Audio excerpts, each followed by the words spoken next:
Hey everybody, welcome to Metal Movies and Brewskis Live. I'm your host Matt Burke. Tonight we're going to be talking about all kinds of cool things. It's been a crazy week, man. Lots of crazy stuff going on. All that crazy shit with the fucking Olympics, all that fucking woke crap going on over there. I mean, what do you expect? It's sad that even Gojira played there. Hey, what up, dude? Thanks for stopping by, brother. Yeah, man.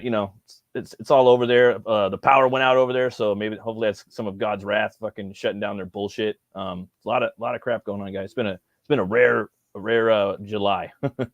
But yeah, let's. I got some metal news I wanted to maybe share with you guys right now. It's pretty interesting. Let's take a look at it real quick. It's in the form of a movie that's coming out. It's actually going to be it's going to be exclusively to Tubi. So I'm actually a big fan of Tubi, man. Like they just have really cool movies on there. Like I'm actually watching Tubi more than anything at the moment. But right here it's actually this movie called The Thicket. It's going to have James Hetfield from Metallica is actually going to be in there. I don't know if it's going to be a Western. It's got Peter Dinklage in there, little gatekeeping Dinklesworthy. He's going to be in there. The big guy that don't want any other dwarves to be in Snow White, but he's down to take all the roles for basically all of the dwarf kind. Let's take a look at that trailer though. Let's see. The Thicket. I know who you are. Who you are?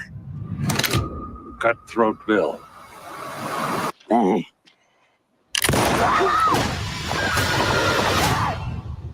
My brother's gonna come looking for me. He can't save you. We dug your grave. Now pay me. Or what?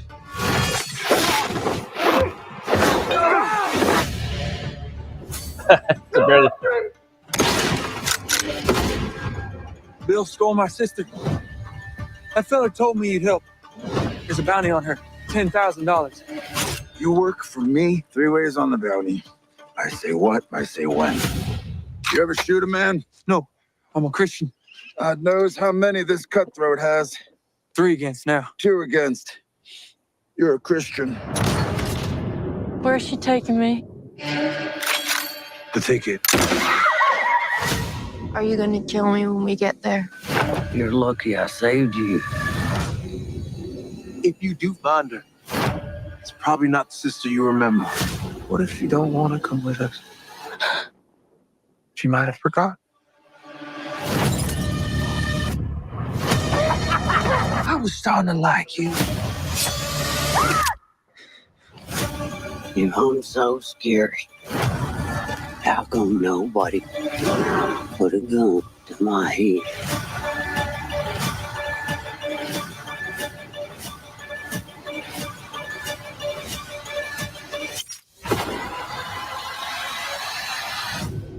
You're the littlest man I ever seen.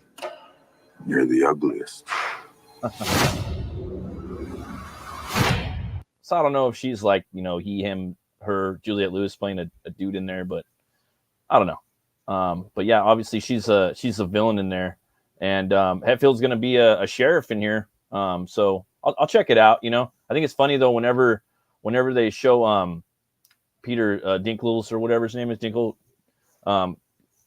whenever they're filming the fight scenes with him, it's hard to see what he's doing. They need to like zoom out. It almost looks like Batman Begins or something, where Liam Neeson's Ra's al Ghul or Ra's al Ghul, however they call it in the movie. He's fighting Christian Bale like as he enters the temple, and they just kind of zoom in on his feet, and you just see him going, and you can't see what they're doing. It's really annoying. Same thing a lot of time with his the fight scenes with this actor. It's kind of I don't know, it's kind of annoying.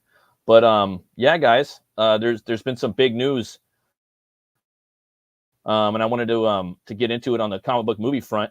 We're gonna go ahead and jump into it right now. It's actually a pretty decent interview. So let's get into this.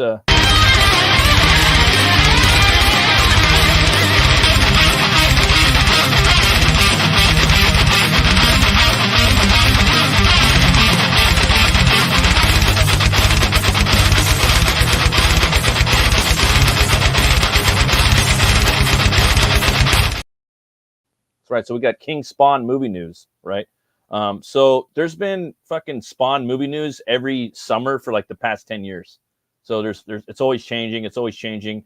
The latest was basically Todd McFarlane was gonna direct the movie and write it, and it was gonna be on a low budget. He said it was gonna be like Seven meets, I think, like Rosemary's Baby or The Exorcist or something like that.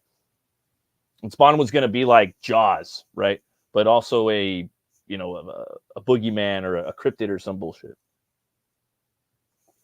Where basically the main characters would be Sam Burke and Twitch. And Twitch was going to be played by Jeremy Renner, which is like, whatever. I could see them, like, he could play the character, slap the mustache on there and whatnot. Yeah, man. Jeremy Fox is up and running, so I'm not sure. Let's see here. Yeah, I'm not sure his reason he's not in the production. So I'm really happy Jamie Foxx is not returning. I just thought he was a horrible fit for Simmons. My personal opinion. I'd really like to get back Michael Jai White. I thought he would be a pretty cool Al Simmons. He could do the moves and whatnot. He's still in pretty good shape. He's still doing movies. Still got the muscle and everything. But I mean, there's other actors that could probably do it. But I think having a martial artist in there is key. I think that really helps sell the role. And it's a reboot too, but they're not going to do that. And Todd wants to kind of separate that movie from what he's creating now altogether. So, but yeah, let's get into the interview. Heard some big movie news drop today. Technically, you saw some movie news.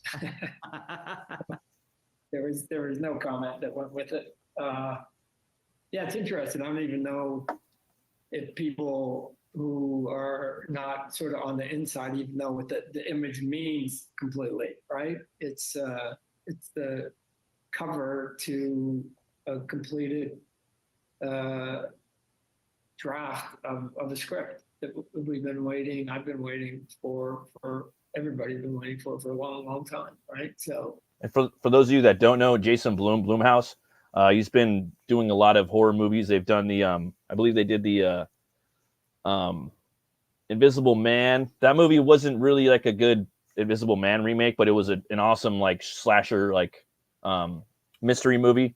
It's pretty good. Thought it was a pretty good thriller. But as far as like faithful adaptation of the remake to Invisible Man wasn't too good. I believe he's also worked on the Halloween reboot trilogy, which I thought was pretty good. I didn't really like the ending. I thought that basically it would have been cool if Jamie Lee Curtis kind of turned into Michael. But yeah, so he's been responsible for rebooting a lot of franchises, and the movies he's doing is pretty decent. So I'd like to see what he's going to do with Todd McFarlane's Spawn. that's what that means. Again, those of us in the Hollywood people go, "Oh my gosh, a script is done, a draft is completed," right? But yes, and I think it's the piece that, again, it's part of the process that I understand that sort of been frustrating for lots of the fans, myself included, of the amount of time. But you can't sell your project unless you got a script going. And that's the problem too. He was trying to sell this like $10 million low budget script that he was trying to fund for like the last, feels like 10 years. Feels like this movie's he's been doing. I've been saying he's been dropping news on this for 10 years, but it feels like longer. Again, that script, the ideas he has for Spawn, it needs to be, it's a big budget movie, man. It needs to be at least 50, 60, upwards to 100 million to sell Spawn, unless it's he's just too big of a character. There's too much going on in there. And yeah, man, you can't have him like the boogeyman. That's cool for like an episode of Spawn. If it was a TV show where you have just the detectives kind of watching over him as like a phantasm of the shadows, you can't fucking do that. The story's too epic. It's too big. You're dealing with heaven and hell and, and freaks and monsters and cyborg gorillas and overkill. And dude, there's just so much shit you're dealing with. It calls upon a massive budget. So Whether that was always the plan. Mm-hmm. Well, now we've got our draft, and that allows us to now accelerate having the conversation of moving forward and selling it. So what was your immediate reaction to reading Scott's script, and what do you feel like is most different about this version of the script compared to maybe previous drafts? Well, the previous draft was mine. So I Seeing right here, he talks about, he was trying to sell that motherfucker, trying to sell that draft, but nobody wanted to pick it up. Personally, I wouldn't have picked it up. I was very disappointed in his take on what he wanted to do with Spawn. At that point, it's in the fucking universe, and everybody kind of has what they want of Spawn. And to me, he's always been a big budget. He's like, dude, he's like the Shadow and Batman and Ghost Rider on crack, with metal thrown in. So I don't know. Everybody, welcome Brian Kreisgau. What's up, Brian? Just checking out this interview about the Spawn movie coming out with Todd McFarlane. You want to check it out? Hell yeah! It's not too long, but yeah, it's pretty interesting. took a crack at it, completed it, showed it to a few people. Couldn't quite get people excited about my version of it. Wait, you directed it? Yeah, he was going to. He's not though anymore. Okay. We're bringing on Scott and Malcolm and Matt and everybody else on the team. That the goal was to try and take a big swing and try and do something different. It's interesting. I was talking to Scott Silver the other day, and I thought he made an interesting comment.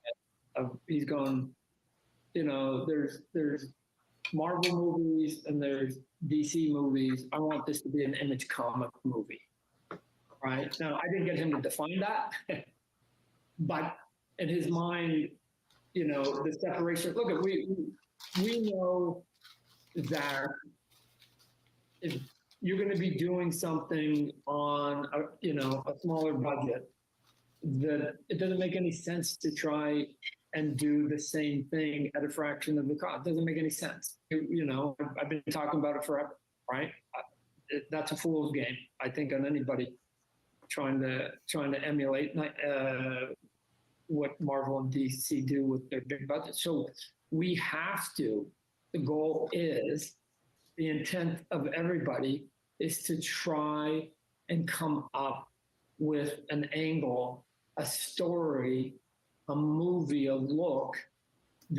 I don't like, realistically, I bet you $5 that they don't end up making the movie, and it's not going to happen. Oh, no way. It's just a broken record. It just keeps happening and happening. It's a hard movie to make too. It's a hard R movie that's got it's a massive, dealing with heaven and hell and all those crazy characters and lore. It's just a big movie, man. I hopefully they come to an agreement on how to make it. Well, I mean, it'd be difficult to make something worse than the Spawn movie that we got. I mean, there were things I liked about it, not much, right? Of course, the main thing that a lot of people remember from that was the incredibly awful CGI. Yeah, right. Which was dated the day it came out. Yeah, it was pretty bad. Really bad. Awful. Personally, look, I don't think Spawn's that great of a character. I really don't. That's me, personally, right? I've never been a Spawn fan. The Spawn animated series, I thought was fire. Yeah, there's a lot of potential. He just needs the right writer. He just needs the correct writers doing it. He's never had the best writers doing it, and if they did it, they would do like a one-off, Oh, dude, get Mark Millar or one of those cats, right? Yeah, they would fucking destroy on Spawn because there's so many cool villains and concepts and stuff that you could play around with, It's not hard, really. Right. It's like, here you go, dude. Right. So I mean, let me get this straight. He was trying to get this off the ground. He's still trying to get this off the ground. Screenplay by him, and then somebody else directing. No, what happened was he had made a ton of different scripts. None of them worked. They tried to get it funded. Then he wrote a script, and he was going to direct it for $10 million, but he couldn't get anybody to he probably needed an extra $1 million and some distribution or something like that. Nobody wanted it in Hollywood. They wouldn't touch it. So now he's like, all right, cool. Well, then fuck it. I'm just going to go back to what I can and try to get as many people to do it. Blumhouse is producing it, though. So Blum has his back. Oh, okay. So Blum's had his back for the other one, but he still needs distribution. I think probably a couple more mil. You know what I mean? Because you can't make a fucking Spawn movie on $10 million, even if it's just even if you just see his arms first person and a couple of fucking red cape shots first person view and a couple of chains coming out at people and murdering them first person view. That's probably what you would have got. And it was going to be a movie like Seven meets Jaws meets The Exorcist. He was going to be a phantasm in the movie, and you weren't going to see Spawn that much, which I thought was stupid. You don't do that with Spawn. He's too big. It's like Lord of the Rings with Ghost Rider and Batman and the Shadow and heaven and hell thrown in, you know, like that's Yeah, what well, I Spawn mean, kind of is. Yeah, I know. I mean, if you make, I mean, this was my problem with Mad Max Fury Road. You don't take what up pops. You don't take the title character and make that character take a back seat. And make them right, bitch. Yeah, no, that's, you know, and if it's like, it's you're reintroducing this to like a new audience, dude. Like it's been so long, you know. But check this out. Like it's its own, and right now everybody sort of understands that we're going for that direction, and everybody's enthusiastic about that direction. And we'll see. I mean, we're acknowledging, and it's what I've talked about before, Chris, that we're just acknowledging that the audience is getting older, and we have to sort of, at least we felt with this script, we have to acknowledge that the audience is adult. Right. And I mean, we don't have to worry about, you know, selling t-shirts 30 or 40-year-olds, bro, toys and buy your shit. and what, like, let's just make. Right, kids are into fucking manga anyway. They're just not going to read American comics. No, and they're not there to watch Spawn go either. From there. No. And so far, everybody I mean, you know, we're biased. Everybody who's on any product is biased to their own projects. We like people like my age, dude, like that like Spawn. They want to see Spawn like stomping a mud hole into people with his gigantic kiss boots and pulling out these crazy guns with all these scopes and lasers and cannons, blasting a fucking hole through a demon that's transforming from a clown, you know, in an alley with rats all over the place, with jumping out of a throne made out of fucking humans, crackheads, and the scum of the earth. That's what people want to see. Like they want to see action scenes like that. It's not really that hard. Then you want to see like angels coming down that are trying to redeem themselves, you know, like the anti-Spawn, like just shit like that, you know, like so simple, you know. I mean, you could, we have to have those scenes in there, and then you could do a lot more with it, you know. Well, the one thing that was great, I can say genuinely great about the original Spawn movie. Yeah, I love that Spawn movie. Turned John Leguizamo into the clown, like it was this so good. Fucking dwarf-like creature. Like that was pretty spectacular. Done all with practical effects, of course. There was some effects dump where like you could tell they dumped their money into certain scenes, like the hellscapes. They didn't. They had like the same guy clone, like he's doing like the chimichanga dance, like a Spawn, and they had like 50 of them like doing that, like little chimichanga dance, shaking his pets, you know. Melboja was atrocious, and like, but some of the fucking Violator scenes were awesome. Like some of the, even for back then, because back then it was the guy that Steve Spaz Williams that did the effects on the mask. He came over and he directed, or he worked on this one as far as I remember. I just remember like the scenes with Spawn and Clown were fucking dope. Like those are, and Violator, like those are those are great. That was the shit. And he had like, you know, Nicole Wilmington, Merlin playing Cagliostro, which was the older Spawn. And as time from there until now, there's some deep fucking lore with these characters because it's been so long, you know, and he has been dropping a book for every month for the past so many years, you know? Right. Well, look, I love the idea of him saying that I wanted this to be an image movie, the way the Marvel movies are Marvel movies, the way the DC movies are DC That's movies, dope. Right? Kind of like, you know, a movie like we were, you know, when we were reviewing Legion, we talked a little bit about Priest, and I remember thinking, that's like a 2000 AD movie, right? And there's certain films that you can 100%. point to and be like, oh man, that's got the vibe of fill in the blank, right? And you want the right vibe, like something like Howard the Duck, right? Which that shouldn't have been that big of a movie. That should have been a little movie. That should have been a little indie movie. You know what I mean? Maybe a little rough around the edges, that sort of a thing, but with some bite to it. And Spawn, like there's not a movie out there that captures the tone of the comic. Like you'd have to whittle, like the Spawn movie kind of does a little bit, but you'd have to get something like that. The Crow could kind of capture it a little bit. There's really like it's a hard thing to do, but if they did it, you could get something really cool, man. Potentially, or is that going to happen? I don't.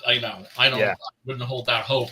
Spawn I would keep it kind of just, you know, kind of low. Have a couple villains in there, maybe like Clown and Overkill, you know, or Cygor, or maybe Trimmer, like just the dudes like from the first couple episodes, like first couple, you know, issues.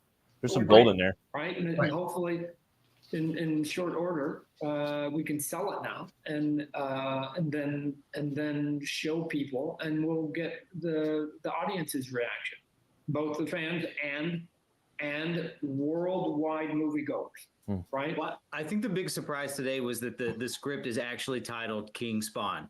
So will this be an adaptation of that comic? Spawn's killing it right now So too, if man. this is an Like all-new the original comic books story, right now. What was the thought process behind? He's opening up his a little bit. He's doing the Gunslinger. He's doing King Spawn. He's doing Spawn and Rat City, and all the books look fucking dope. I haven't been picking them up. I would read them though.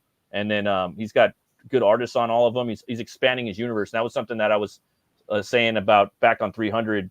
This dude needs to fucking expand his universe. It's time. He had the coolest toys ever. You know what I mean?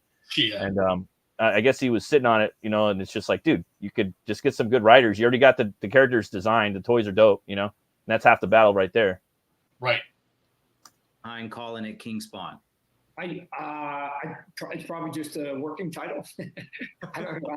Ask Scott. I think it's cool. It's strong. Really, the thing is that it was a way for us to say Spawn is a fucking dope ass metal marketable title. People know who Spawn is. You have to roll with the Spawn title. King Spawn is stupid as fuck. Don't use the King Spawn. It sounds like a fucking candy bar. Do not with fish in it. Don't eat with salmon. Don't use King Spawn. That's bad. Spawn. You see that Spawn? Got one of the coolest fucking logos, a big green logo. Spawn. And use the fucking, roll into some of the 80s stuff or 90s, iconography for that in the marketing. People are gonna love that. For sure. And then when you deliver the movie, you lean into some of that too, but then you lean into some of the horror and the tragedy and the scares and the action. Yeah, well, I mean, ultimately, Spawn is about heaven and hell, redemption, and salvation and damnation, demons and angels, the devil and God. It's religious horror, basically. Yeah, and then dealing with like the fact that your best friend's now with your wife and kid 5 years later. So that's all heavy. Like you kind of bring. There's nothing wrong with remaking some of the stuff of the first movie because that's part of the beginning of that movie. And how long has it been? It's been forever, dude. So you can do that. That's cool. You have that hall pass, bro. But if you don't want to do that, I'm totally down to skip the fucking origin. I'm down with that. And then just kind of jump in a little bit where he's kind of got his shit. He's got his shit tight. His shit is tight. He's in Spawn Alley. He's got his he's got his fucking corpse thrown. You know what I mean? But I don't know, man. I don't really want to I kind of like seeing him grow as a character, you know what I mean, on movie. I just think that's really cool, but you don't have to go there. Like we don't need that. Solomon Kane didn't have that, the Shadow never really had that too much, till later. Wolverine didn't have that. You don't have to have the origin in the fucking movie. But that's what people expect. That's what Hollywood is going to do. Yeah. I mean, right? I don't know. It might be kind of cool. But you look at something like Iron Man, right? Yeah. The first Iron Man, when that came out, one of the things that I really admired about that was, I remember thinking, holy shit, they didn't, you take the whole movie to tell the origin. The origin story was over in the first 30 minutes of the movie. Right. And usually they would bookmark it at an hour. So I would that was the formula for a lot of superhero movies. Spider-Man one with Raimi, usually about 59 minutes, 58 minutes in with the editing. He's the fucking hero, And there's something about, I love the origin movie too. I really love the origin. I was part of that populace that wanted to see the origin too, but you don't have to have it all the time. You don't have to have it. You don't have to have it. For instance, doesn't need that because the way the stories are told, he just, you're just dropped in at a certain moment in his life. Right. You can do that with every character. Spawn might need it. Batman might need it. I mean, Batman doesn't need it now because it's been told like 100 times in film. Exactly. Everybody knows what Batman is. Spawn probably needs it. You do want to feel for the guy because he's a fucking monster. And he does some questionable things as far as like who he murders and stuff. If you don't know who he was, and you also need to know the type of person he was before. He was an assassin that killed a lot of people, did a lot of things for Jason Wynn and whatnot too. So, yeah, there's Spawn should definitely be a movie franchise. It's like, it's for me like filming Spawn would be like doing like Paradise Lost or like Lord of the Rings. That's the way I see it. Like it needs to be this big, like it has to be big, dude. You know what I mean? Even if he's doing little shit in the alleys, he's dealing with these big like characters like Overkill and Cygor and Trimmer and you know what I mean? Where they require special effects and love and they need to be catered and pampered like these characters. You have to do them right, I don't think that Spawn needs like that kind of an epic treatment, but not $10 million. No, it needs like 100 million for sure, though. Something, right? I would look say at more, Deadpool. I look at Deadpool. They did that for 50. I looked at 50. I looked at Hellboy for 50. He fucking fucked that up with 50. I think he probably did even cheaper than that. Those are good examples because they're in the same genre. You're dealing with R horror. Hellboy is a perfect example. But Guillermo did it. Guillermo came from that fucking shoestring budget of horror from Guadalajara, Mexico. So he can really do that. You know what I mean? And so he did a lot of his own shit. So you kind of need that stuff, you know. And I am spending a lot of time on this video tonight because I feel very passionate about it. So it's just, I don't know. I think it's a cool character if it's done properly. We're not just going to emulate like the past. And he felt by just calling it Spawn, plain old Spawn, that it would sort of go, oh, this is just a reboot and a repeat. So don't know if that'd be the final title or whatever. You have to clear things and legal and all those other things. But it was just a way to separate it, to just, at least for us internally, just to say, hey, this is our version that is different from the one. And give it a subtitle. Yeah, well, I mean, even for the comic books, for Spawn, example, right? colon, whatever you want to put in. I would say that Spawn is like much more of a comic book anti-hero, but Spawn King of Spawn hell. leans a lot more into like the it needs to be Spawn. It just So needs to be Spawn. is that I'll die sort on that of hill. what it was going for? It's just like how Look, they're scary doing you feel reboots Scott's like literally script like is. 2 years after. Oh yeah. Yeah. So it's not, we're not at that time where you have to wait 15, 20 years for another movie. That time is gone. And the last Spawn came out in what, 97? So long ago. And it's with Spawn, you're gonna know when it's rebooted. You know what I mean? So For sure. I mean, but the thing is with Spawn, I mean, you could call it Spawn or Hell Spawn, you know, or Spawn of Hell. I mean, but I don't with this. No, fuck that. It needs to be Spawn. The next Spawn movie needs to be called Spawn, and they need to rock that fucking that logo. That logo is one of the dopest logos. Yes, it is cool. They didn't rock that for the first movie either. That they had like New Roman Times text that had like in terms of the tonality. Right. I mean, we were They all weren't agreeing that we trying. wanted to go Comics No. weren't and do in. something That's that was exactly. mature and sophisticated, that would be sort of real good drama, and have great visuals. And the sucky thing is too, because like Spawn in some regard, like he wants it to be really sophisticated and stuff like that, but in some way it needs to be comic booky. It needs to be cartoony in some of the fight scenes and things like that. And the things that people need to remember that, you know what I mean? Like He's overthinking it. you overthink things too much. You know what I mean? You're dealing with fucking comic book stuff, you know? And I think we should write things as serious and play it, you know, straight. You know what I mean? Like, For sure. like the Hammer actors, you know? But at the Yeah. same time, you're making a comic movie. There needs to be some comic book cartooning in there. You know, I don't want to use the word cheesy, but there needs to be some comic book action fights, you know, like or fight sequences, things like that. Over the top shit, you know, even if you are dealing with biblical themes. It's not fucking Shakespeare. No. Go with it, that people would be absorbed in too. So remember, you know, I sort of had my vision of the small budgeted movie, sort of dark horror, whatever else.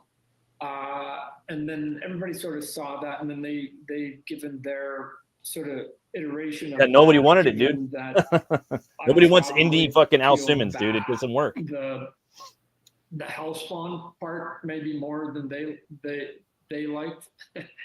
Maybe they're fans too, Chris. But It's like making Lord of the Rings indie. You can't do that. It will be You didn't make The Hobbit an indie movie. Well, I mean, that was what's the produced word by I'm New looking Line for? Cinema, which was an indie studio. It's all. Yeah, but you know what I mean. Started out, They had like next level everything when they made it.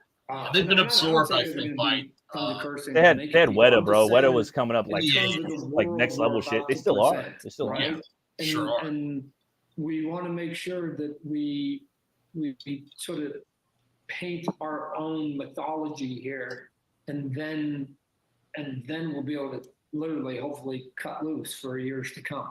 But we've got to lay the tracks down. Right. It's at a point where like you just need to make a fucking Spawn movie. Whether it sucks, or it's good or it sucks, move it the fuck on, scoot it and boot it. You only live once. And if that shit sucks, then you make the next Spawn movie and you make it fucking better, and you just keep trying. You know what I mean? He's overthinking it. He's overthinking it. He's overthinking it way too much. That's the problem. On what everybody is dealing with and what the characters are all doing. I've gotten wise with Hollywood of knowing that schedules. I mean, we got to find a director. Okay, so right? I mean, director. You know what I mean? Like for this movie, Spawn. There's a lot of really good directors, and he talks about that right here. You know, for me, my personal picks would be James Wan. He knows how to handle big budget movies. He knows how to handle horror and handle action. He's did Aquaman. He's done Fast and the Furious. He's done The Conjuring. He's done Malignant, which is a perfect example for this movie. Yep. He's the best director on the planet to do Spawn. There's, you know, he's good to do a Batman movie. Quite clearly, why? Oh, yeah. And he wants to do Batman. He's perfect. And then my next pick would be Robert Eggers. I think he could do it. It's a little, you know, he's a little out there, but he can handle Spawn, no problem. He can handle the horror of it. He's already doing it. He can handle the action and the gore. He's doing that.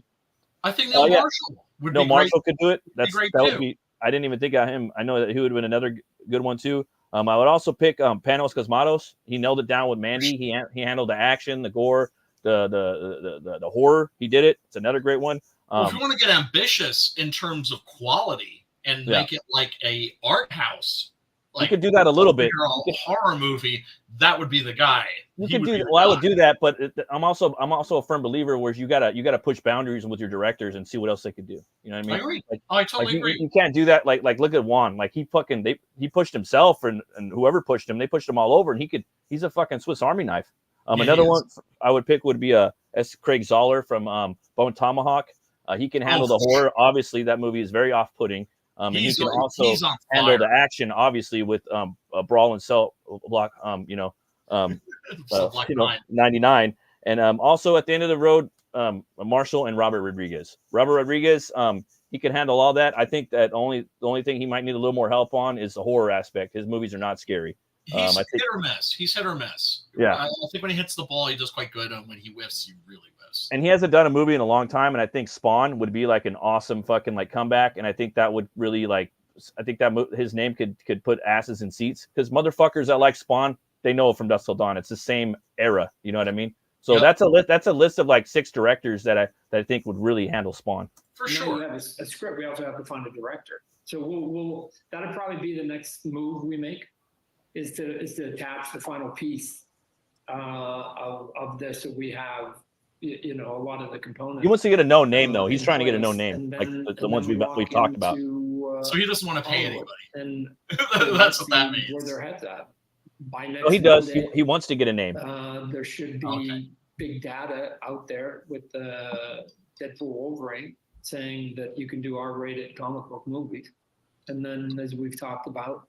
A few months after that, there's going to be Joker 2 that's going to give them even more data. Fuck, I hate the Joker movies. Data, right? I fucking hate them. They're good. That's the movie. I like the first one. It's a good movie, but get the fuck out of here with your not Joker movie. I mean, I don't think it's a work of genius, because I've seen Taxi Driver and King of Comedy.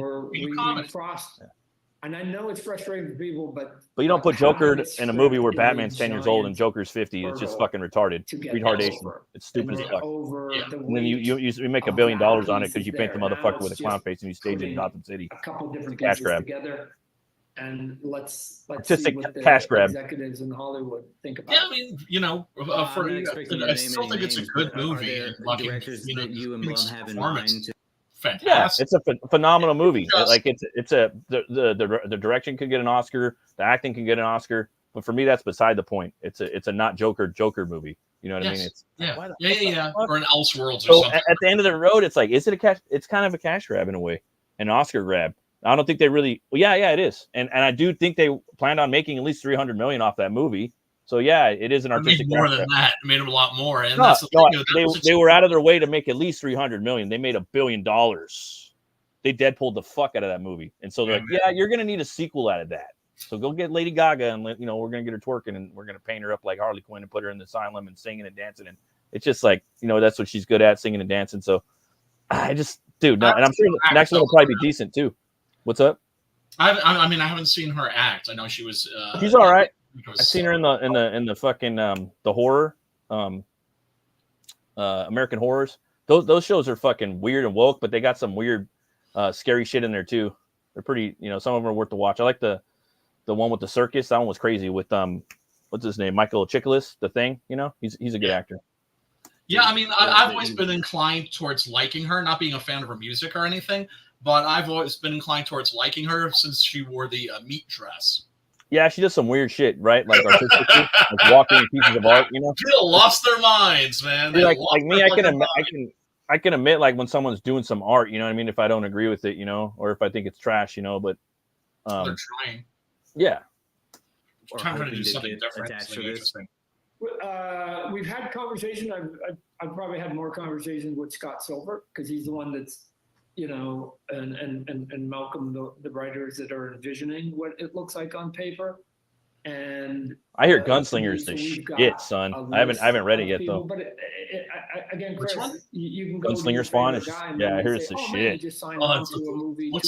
They had a My Name Is Trinity like virgin variant cover. That's just dope. Sometimes he's like chilling on the hammock getting dragged. It's not that they say no because they don't like it, which is possible, but there's also no because they're busy. But we'll have our hit list for sure, right? It's not going to be an insignificant budget.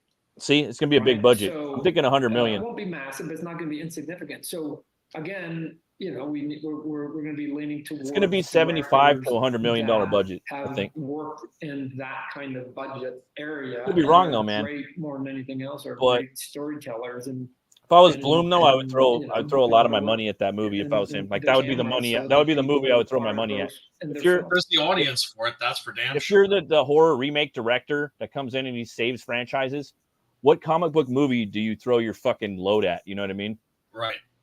To remake and like, do you something that you can attain? Not like Ghost Rider. That's fucking Marvel. What do? Do you do The Crow?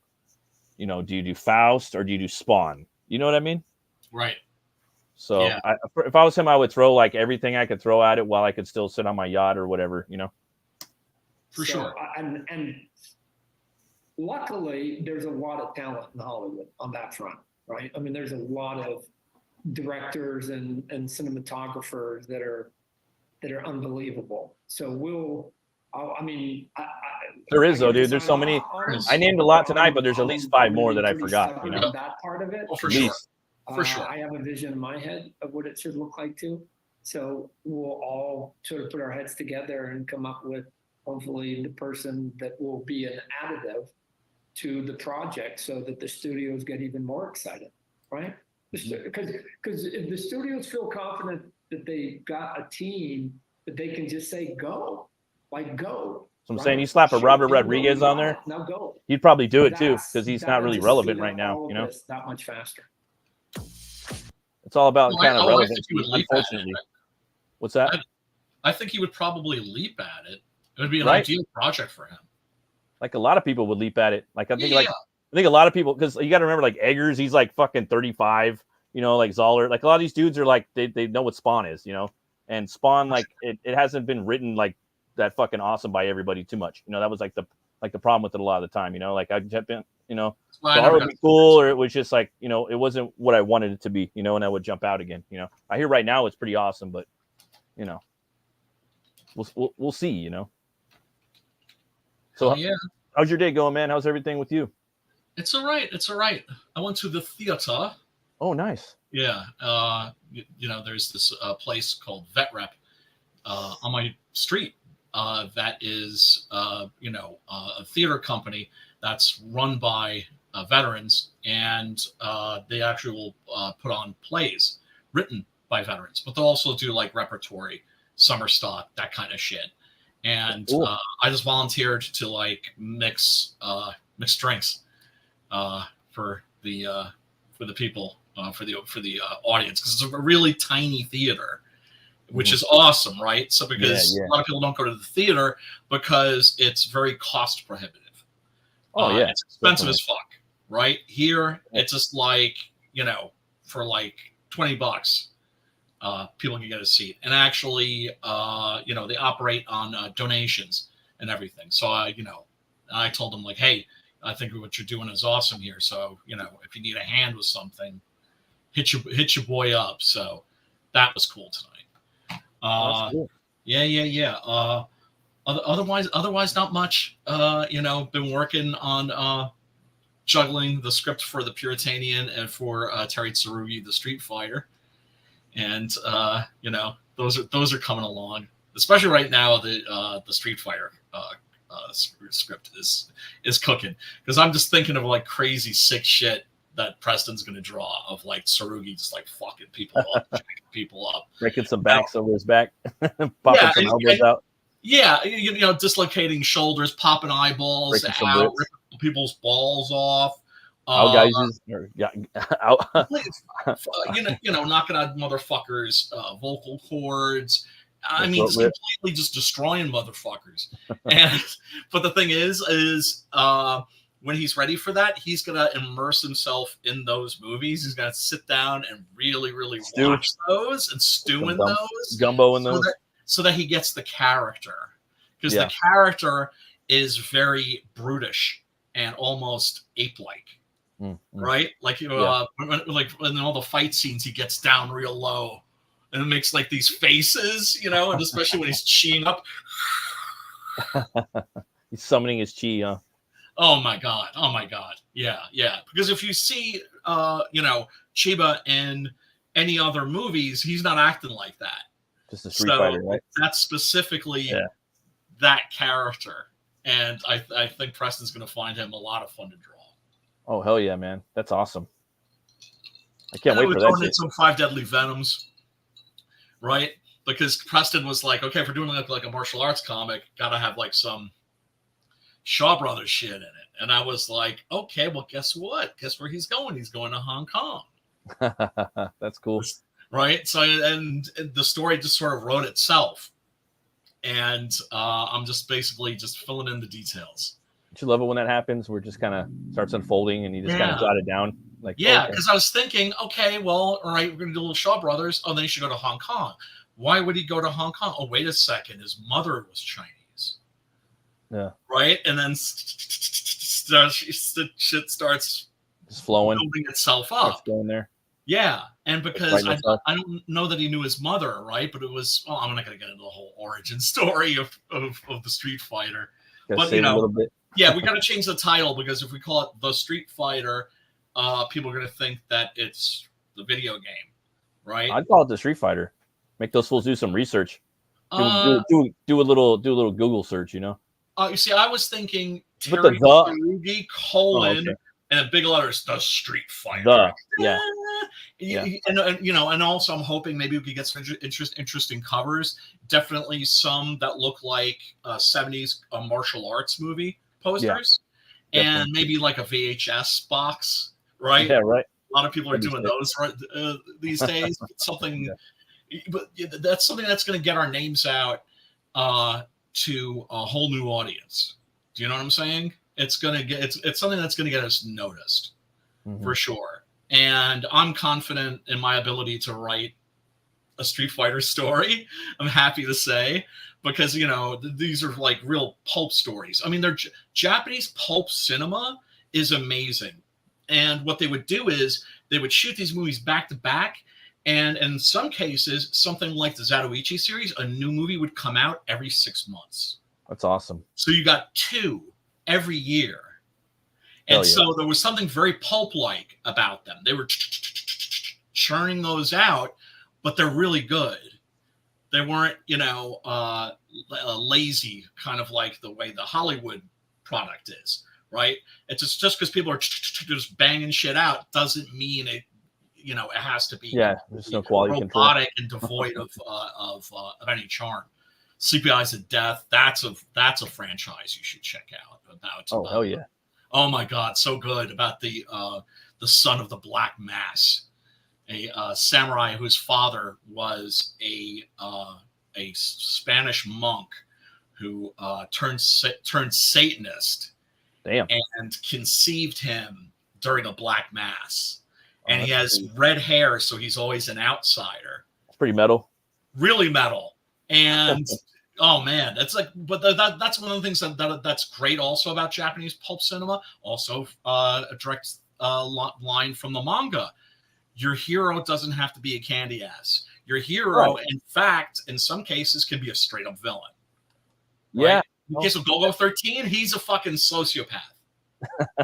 But you're fascinated. I mean, give me more fucking Golgo 13. That series that they did, it was only two seasons. God damn it, man. Well, I can't wait to like start digging into some of those martial arts movies that we're gonna be doing on, every like third or second Thursday of the month. We're gonna figure that out. We're gonna figure that out. I know that'd be Pop's fun. gonna be happy. He's like, no, we gotta do more spaghetti western. That's getting all the ratings. But yeah, no, I want to get into like some of the kung fu movies, because the thing is, that's like another thing I have like an encyclopedic knowledge of. Yeah, no, I'm down. So I mean, I love nobody martial else arts, shows dude. up, I can just riff. I love martial arts. I love fight choreography.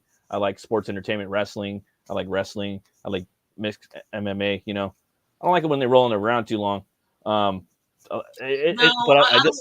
just like fight movies. Anything I like don't like that. real violence. I don't like real violence. It's just, and it's not that. It's just like, I understand combat sports. I understand why people want to test themselves against each other. Yeah. Right. Test your I mind. get it.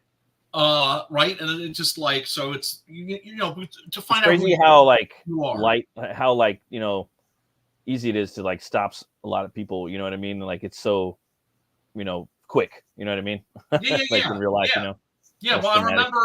I remember Howard Stern interviewing Wesley Snipes, and he was talking about martial arts, and he said it's just like, it's not. And Wesley told me it was like, it's not just about kicking ass. It's also, can you get your ass whipped and keep coming, right? Yeah, and like that's what fighters call heart.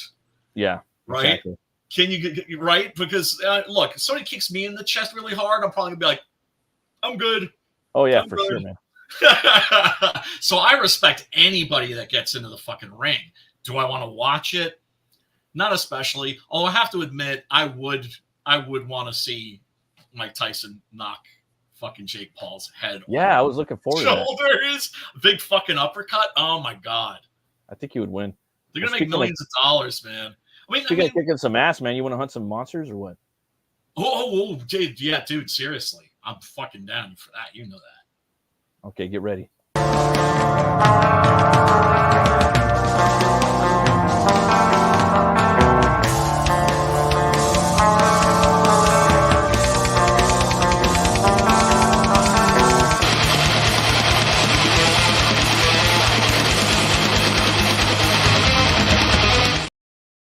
The Beast of Bray Road. I'm sure you've heard of this one, Brian. They got a movie out about it and everything. It's pretty popular.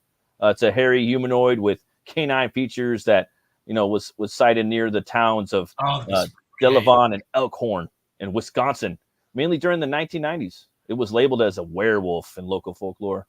However, most cryptozoologists have labeled it as a Bigfoot in order to avoid dealing with the scientific absurdities involved with the werewolves. However, some of the people that think this is a cryptid canine instead. Some researchers consider the Beast of Bray Road to be identical to a kind of Wisconsin Bigfoot named the Bluff Monster or the Eddie. Other names that have been applied to this Beast of Bray Road include the Bear Wolf and the indigenous indigenous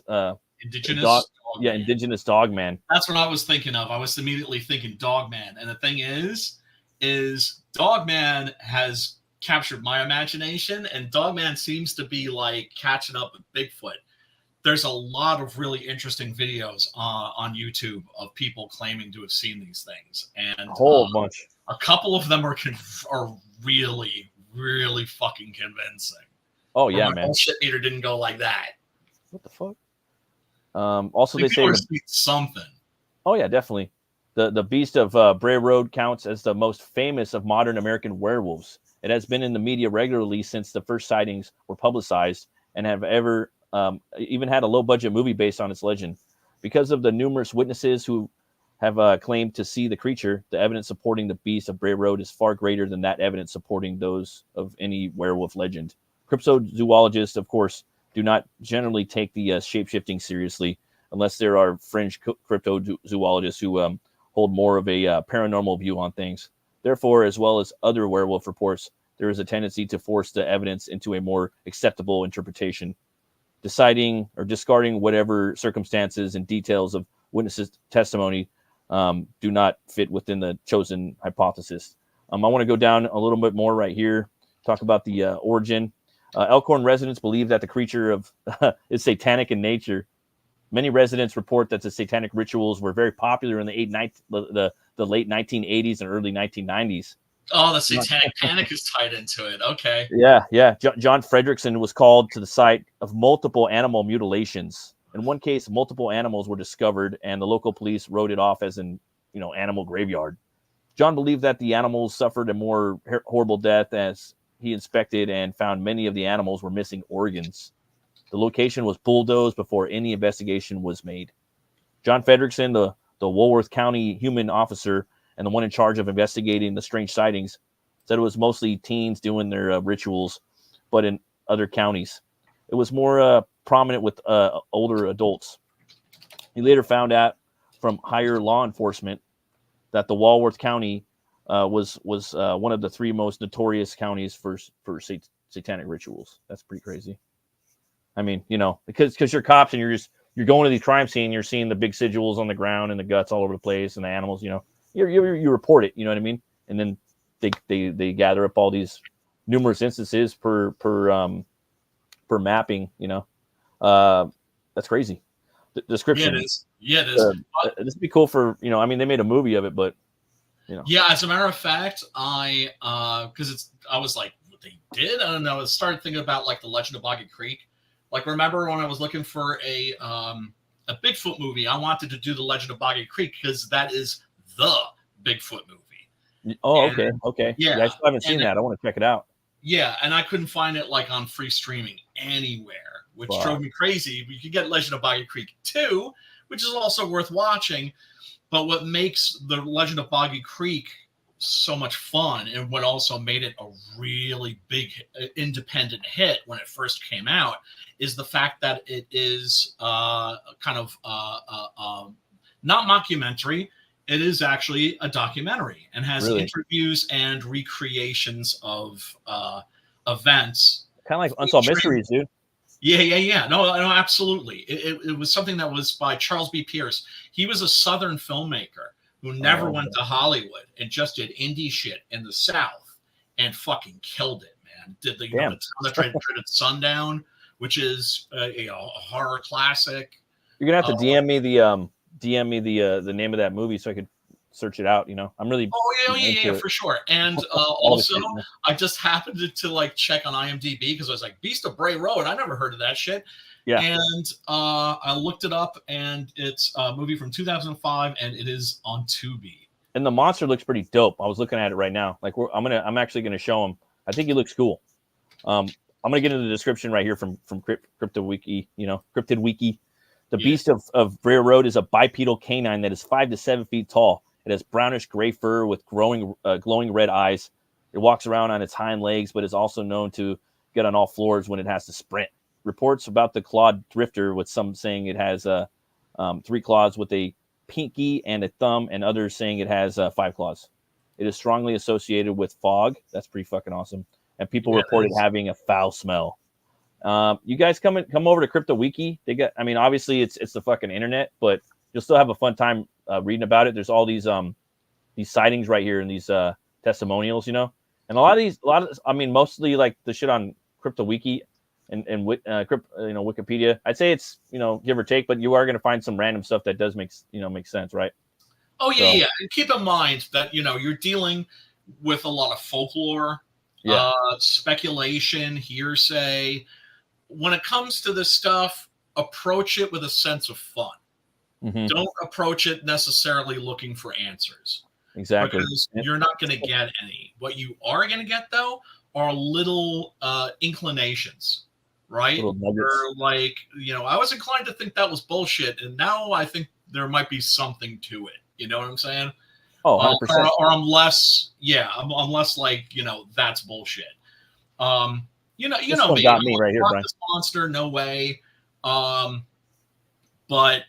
something like Bigfoot is it possible? That out of all of the monsters, I think is the most possibly true. Oh yeah, possible.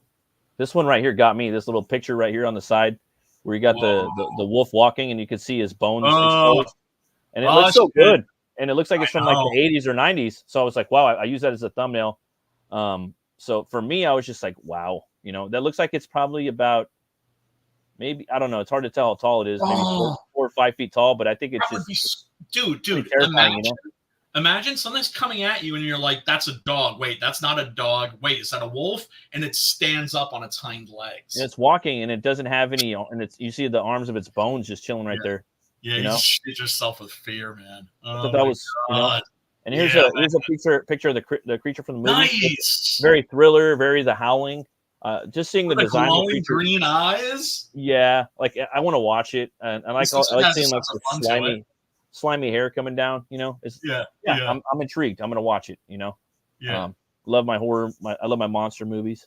And it's free. That's the thing that's great about Tubi is it's just like you go there and you know, in the first 5 or 10 minutes you're gonna know whether to hang out for the rest of the movie or not. You know, Oh yeah, fucking definitely. bail if you don't like it. Like there's not a whole lot on this dude, but I mean, there's another one right there. That one's pretty creepy. You know. Oh, that's really good. I like that one a lot. Here's one right here. Like this is the most like famous one right here. You know, dude, that like looks like a real thing. You know, like I don't Remember know, someone Savage Land? like it's a taxidermy. Yeah, I think so. Right, that was the movie that we did. That was a border horror movie. Yes, right? that's what I thought it was. Yeah, with the zombies, and it was a mockumentary. It was a documentary about this guy that was being tried for murdering an entire town. And what happened was there was an invasion of these flesh-eating creatures, right? Either ghouls or zombies. I remember you thinking that you had like a third possibility, but you never shared that with me. And I wonder what it was. you know, I wonder too. And you know, the horror meat of the story consists of these photographs that this guy took as he was like booking through town. Oh shit! Because he was a photographer, he just always had a camera with him. And those pictures are, you know, an artist came in or a photographer and did some shit, and they're spooky as fuck. Yeah, it was pretty creepy, man. Like genuinely chilling, like right? Yeah. Yeah, and you know me, it's like very difficult to get like a shudder or a chill or an out of me. And not enough horror is designed to make you go, I'm not trying to go, than just stupid fucking lame jump scares. Yeah. No, I want something that's going to stick to my ribs and fuck with me. They got to be tasteful. Yeah, and artfully done. But even jump scares can be. I mean, Texas Chainsaw Massacre, too, for instance. No, I'm cool with a good jump scare, like every couple times in a movie, you know. But I don't know. Yeah, it depends on the movie. Like Exorcist 3, that one was. Well, that is the masterclass. That is like if Sergio Leone directed a fucking jump scare. They have that T-shirt, dude, of the dude with the like walking through the hall, you know, with the clippers, you know. I'm telling you, man. Like I'd wear that shirt. Pretty scary. And when it came out in theaters, I was like, yeah. And yeah, I was same here. I was at the video store, and you know, sometimes this is part of one of the fun things about being a horror fan. You're in the horror section, and somebody else comes in the horror section, and you start talking about horror movies. Like, oh, what do you like? Have you seen this? Have you seen that? And it was this guy and his wife. He said, "Oh, dude, have you seen Exorcist 3? Oh, that just came out." And he described that scene to me, and I was just like, okay. And so when it came out on video, which it did pretty quickly, right? I rented it and was, you know, blown away by it. You know, unfortunately, you know, there was a little studio fuckery, but that's still a fucking classic. Oh yeah, definitely. And I'm so happy to see. I like it more than the first movie, dude. I mean, to be honest, like the first movie is like iconic, and it's actually a better movie. But I enjoy Exorcist 3 more just because I'm into that occult detective genre. You know. Have you seen the director's cut? I have not. I mean, I might have if it was on Tubi or something. I haven't watched it yet. But it was. I remember that came out. I was in like fourth grade. I was in like fourth grade when that movie came out. I remember like my buddies, like they would always be renting horror movies and stuff, and but I never like watched it with them. But they had it, and I was like, damn, well, that shit looks pretty creepy, you know. And I just remember it being. I remember it coming out. It was pretty big. You know, they had a lot of like posters for it and stuff, and might be a bit much for a fourth grader. Yeah. I never checked it out. But I got something that's a bit much. You ready for a metal break? Yeah, boy. I'm gonna fill this up. Cheers. So I'm gonna check out a little bit of this. I checked out probably like the first minute of this song. This is a band that I was introduced to about, dude, I think it's been about 6 or 7 years ago. They're pretty interesting. Yeah, I haven't heard all this song, but I'll check out the rest of it now. But I'm gonna let you guys check it out. I heard about the first minute. I think it's pretty awesome. I believe these guys are from Italy. I'm not 100% sure. I have to go back and double check. But this is Flesh God Apocalypse.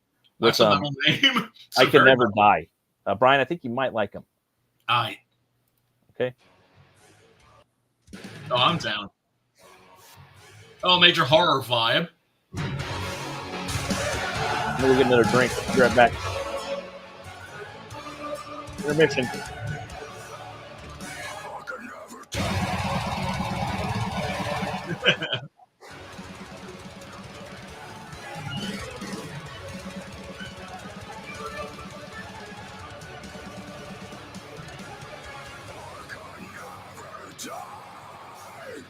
This love is mine forever.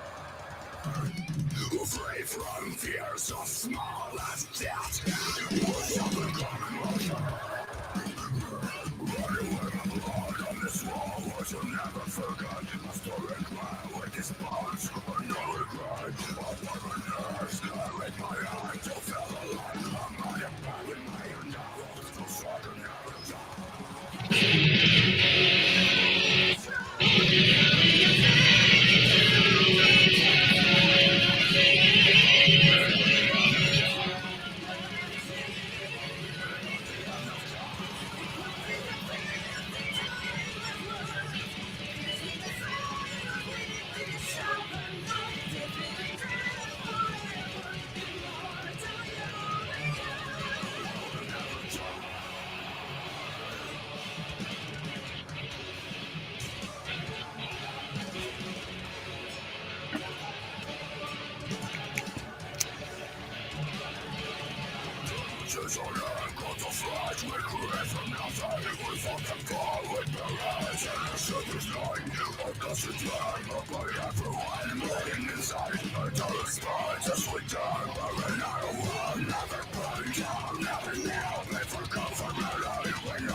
Fucking drummer. I remember that motherfucker.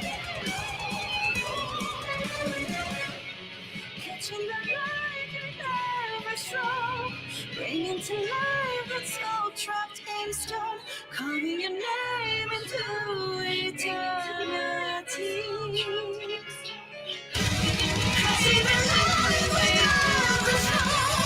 Bringing to life the soul trapped in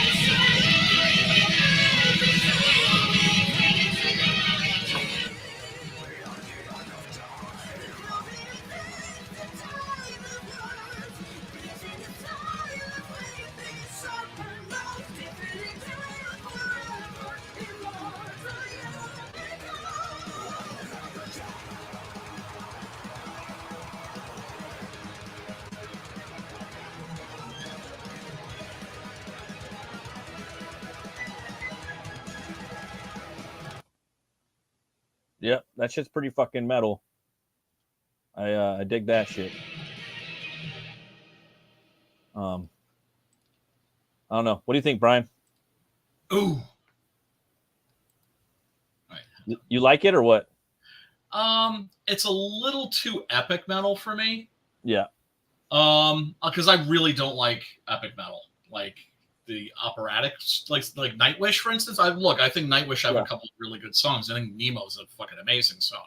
Yeah.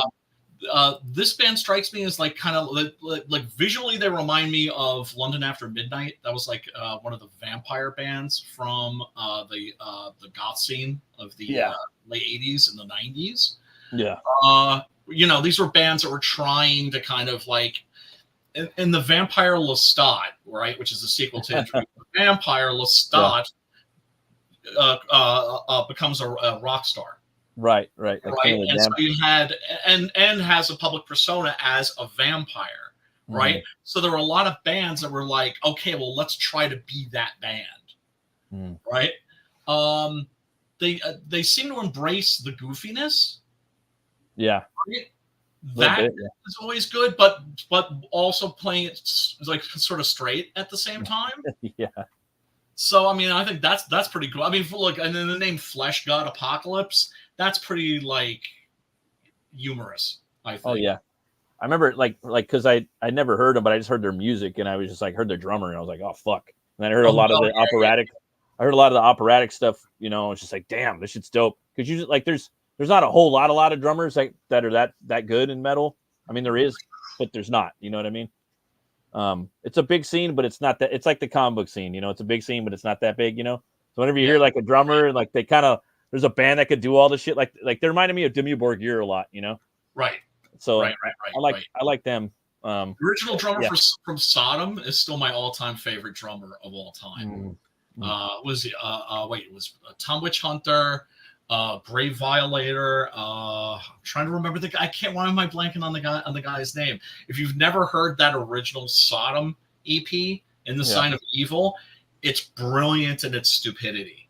I mean, it's because it's on the one hand, you're like, these guys are totally inept, but somehow it's fucking genius. And like essential listening if you like your metal.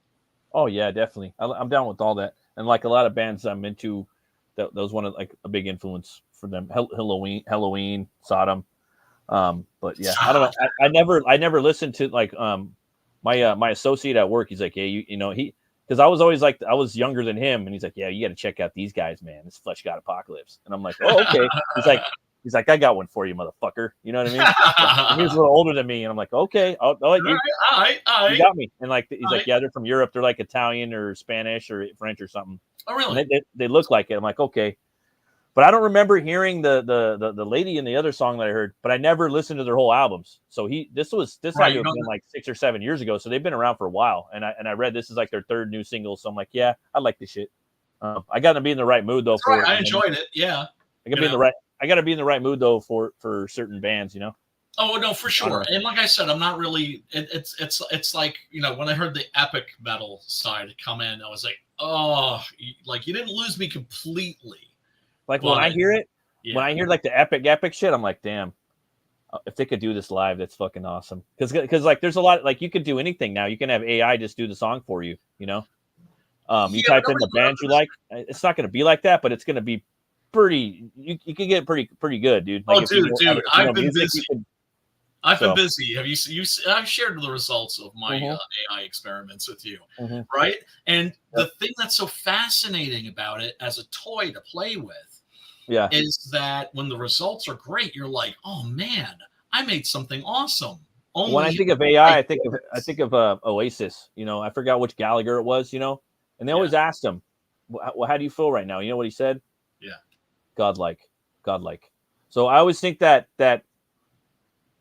AI is like playing with God powers. You know what I mean? And it really kind of is. It kind of is. For me, it's like when gods first emerged and people were just barely worshiping them. The type of powers that they had, they weren't fully like developed yet. That's kind of how I feel. Like you have this like godlike power with art and music, and it's like, oh, I mean, it's not fully developed yet, but you're just like like fucking. a rudimentary god, like a basic god. You know, Well- and I'm just like, oh my god. Well, it all OMG. depends because the thing is there's nothing there. It's a void Yeah, that you fill with art. exactly. You blend it. So what are you putting in? Is it going to be garbage in, garbage out? Right? Yeah. And what's eventually going to go in there? Everything. Right, right. And you're going to come up with a lot of different things. And me, I could really narrow shit down. You know what I mean? That's why I know, like, if I like had my hands at that, I know I could probably make some stuff. Because but I'm never going to want AI to fucking draw one of my comics.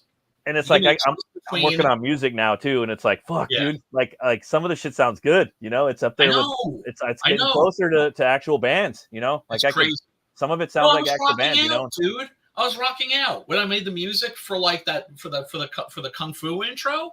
yeah. Like one of them was I was like, dun, dun, dun, dun, dun, dun, right, That's and I what was I'm just like I was saying. grooving out to it. I was like, Dude. this kind of slaps. No, dude, it does. It's godlike powers that at your fingertips. You could create art like anybody could do it, and I'm not a fan of that because it's godlike. Do you see what I'm saying though? Yeah. Oh no, you see potential danger in it. I do too. It's just I Like- think that of like there's course I people don't are know how going to to be word replaced. Artists are going to be replaced with There's AI that. in That's the gonna happen. workplace. In the And workplace, everywhere. It's going to fuck But- everybody up. I But don't that's believe that's that. not the I word. believe that the spirit. I believe that the human spirit and that the creative spirit is so amazing and so awesome It's that not. nothing's gonna fucking suffocate it. It's No, it already always- is. They're already doing it. Always They're gonna already find using a way AI to- everywhere in every industry. They're already using it. They're already using I it know. everywhere, Brian. I know, Everywhere. but those are jobs. That's what I'm But- saying. They're going to be people but that are going to be they're going to be making real art. I don't know if they're going to be able to make a living at it. I don't know if they're going to get paid for it. That's but the problem. their shit is going to stand out because the thing is, Yeah, it will. It'll be the better. funk. You No, can't it'll be fake the better. funk. Yeah, it's always no. You guys are irreplaceable. We writers, on the other hand, as I always say, you mean to tell me ChatGPT couldn't write a fucking Marvel script? No, I mean they could write good shit. That. No. Like that's that. it's the same thing with the art. But the problem is like this art they're using AI for metal albums. They're using AI for metal music videos. They're literally not even. They're just having AI I know, music and they're videos. ugly as sin. But people are They getting look paid. shit. People are getting jobs doing that. They're getting paid to make AI comic covers. So it's already happening. It's already in the Oh, infancy that's stage. interesting. Like, how So well that's can what you I'm play saying. this instrument that the AI becomes an instrument, and that like, oh shit, this guy's Right. the Mozart, There's this a- guy's the Beethoven. And there's a problem when people are getting paid to do AI. So now that's the problem because people are getting paid to do that. That's what's happening right now. Oh, like That's I a need a music job. video. I need an AI music video. Okay, and then it's taken over, and people are lazy. Like, hey, They well, are. he's got 6 thumbs, but it's like, well, it's art. Who cares? That's his interpretation. It's gonna get to that because people are so fucking lazy and ignorant that they don't respect or do the research or look I'm into more things. hopeful. They don't I'm read more Howard. They don't go in and read comics and play old video games and listen to old music and listen to old bands and they Yeah, got what's now and it's kind of But here's the thing. There's always going to be those people who do, right? but when I don't I think it's was going to be on the mass. When I was interested in less than poppy bands, I Yeah. relied on my friends, and we would all arrange. I still do. Everybody, like still what do. are you buying this month? Oh, okay, you're buying that. Okay, then I'm going to buy this, so we wouldn't double up, and Right. then we would just make rips for each other. Like my buddy, he shows me bands. He showed me a bunch of bands. Like, check these bands out. We're gonna go watch them tomorrow. Like they went last night, the House of Blues. You want to go? I'm like, no, because I didn't like the singers. Like they all kind of had like the style, you know what I mean? And the singers, I wasn't feeling. You know what I mean? Like there's just certain things, and it's a genre now that the singers kind of sound like that, And it's just like I'm not. Like what? I'm just Like what? Give me an example if you can. So like there's like a big like gent movement, like I don't know if you're familiar with the gent or degent, depending on how you want to produce or No, pronounce I have. it. No, It's this is solid. new to me. So it's like down tuned fucking 8-string mathematical metal that's inspired by Rush mixed with Meshuggah. So you have like is it like prog. is it noodly? So you got It's like prog. like No, like No, that's not okay. no, it's that, but then everything, but more or less it has like 8-string and it's like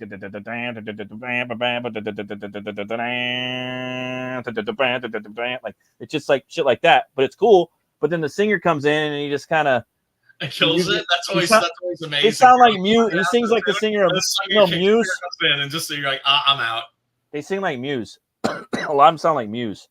You know, where it's just like, oh, like real whiny and long ass notes. And for me, I like a lot of like raspy singing a lot of the time, or a little bit, or like the scream. Like, I don't know. There's some whiny bitch singers I love in metal, you know, but they gotta have like some form of aggression that comes out, you know.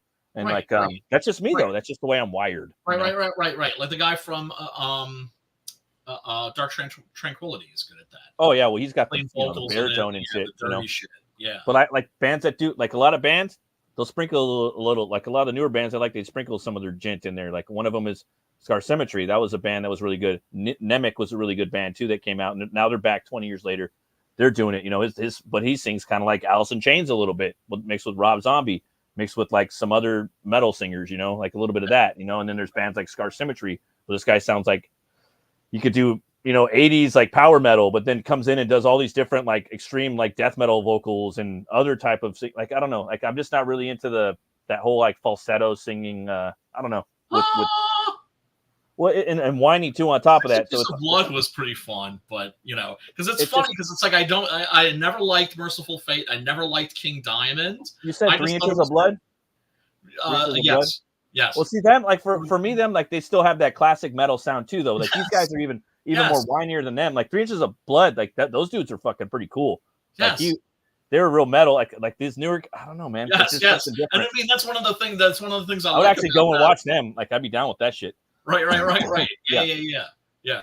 Because one of those bands that's like, okay, we're gonna go back and we're gonna try and, you know, emulate something that's really pretty fucking silly. Diamond's at another level too. Even fucking silly, like lean into that shit, right? Well, there's like 3 different things you can like use in your vocal cords, you know, and some of those like tribal monks would, or I don't know about tribal, but they would, depending on the way you the throat singing.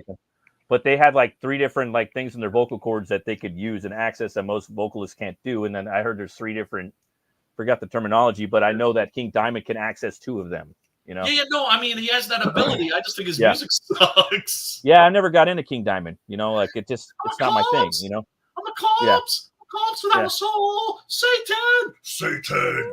I mean, you know what I like. You know what I mean. I show a lot of the shit that I like. You know, I mean now. At this point, now now it's venturing into dad metal. Dad metal is usually just the 80s metal. Yeah, I'm like, fuck you. You know what I mean? But that's like, how is my shit dad metal? My shit ain't Target metal, you know? Like, I even like Target. Right. I call Target metal is like Metallica, you know? Yes. Like everybody's got, you got the bros walking around like fucking 27-year-olds with their fucking Metallica shit on. Yeah. You know? Yeah. It's like, it's Avenged Sevenfold trying to bring glam back, in my opinion.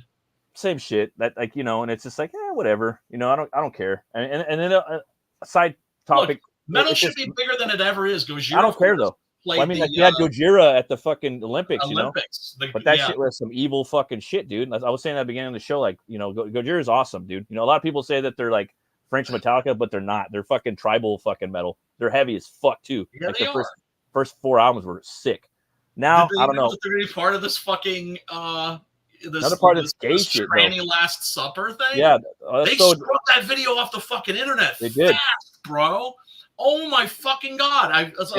It's so like fucking like beyond disappointing because you got metal at the fucking Olympics and then it turns into this fucking tranny, satanic, fucking anti-Christian bullshit. Like get the fuck out of there, man. Yeah. Like, that shit pissed me off so much. Let's see them basically. Look. I'm not saying that I'm offended, right? Were they trying to offend me like Christians? Absolutely. I was offended on a multiple levels. Like, fuck you guys. And allegedly they had some little kid on there, dude, that they were fucking hiding. Yeah, they did, because they want your kids. You know? Yeah, that's because they want your kids, dude. They're coming for your kids. They're evil fucks, you know, and then all the lights went out for like an hour over there. Yeah, like fuck those guys. We're taking, dude, they got Elon Musk's kid.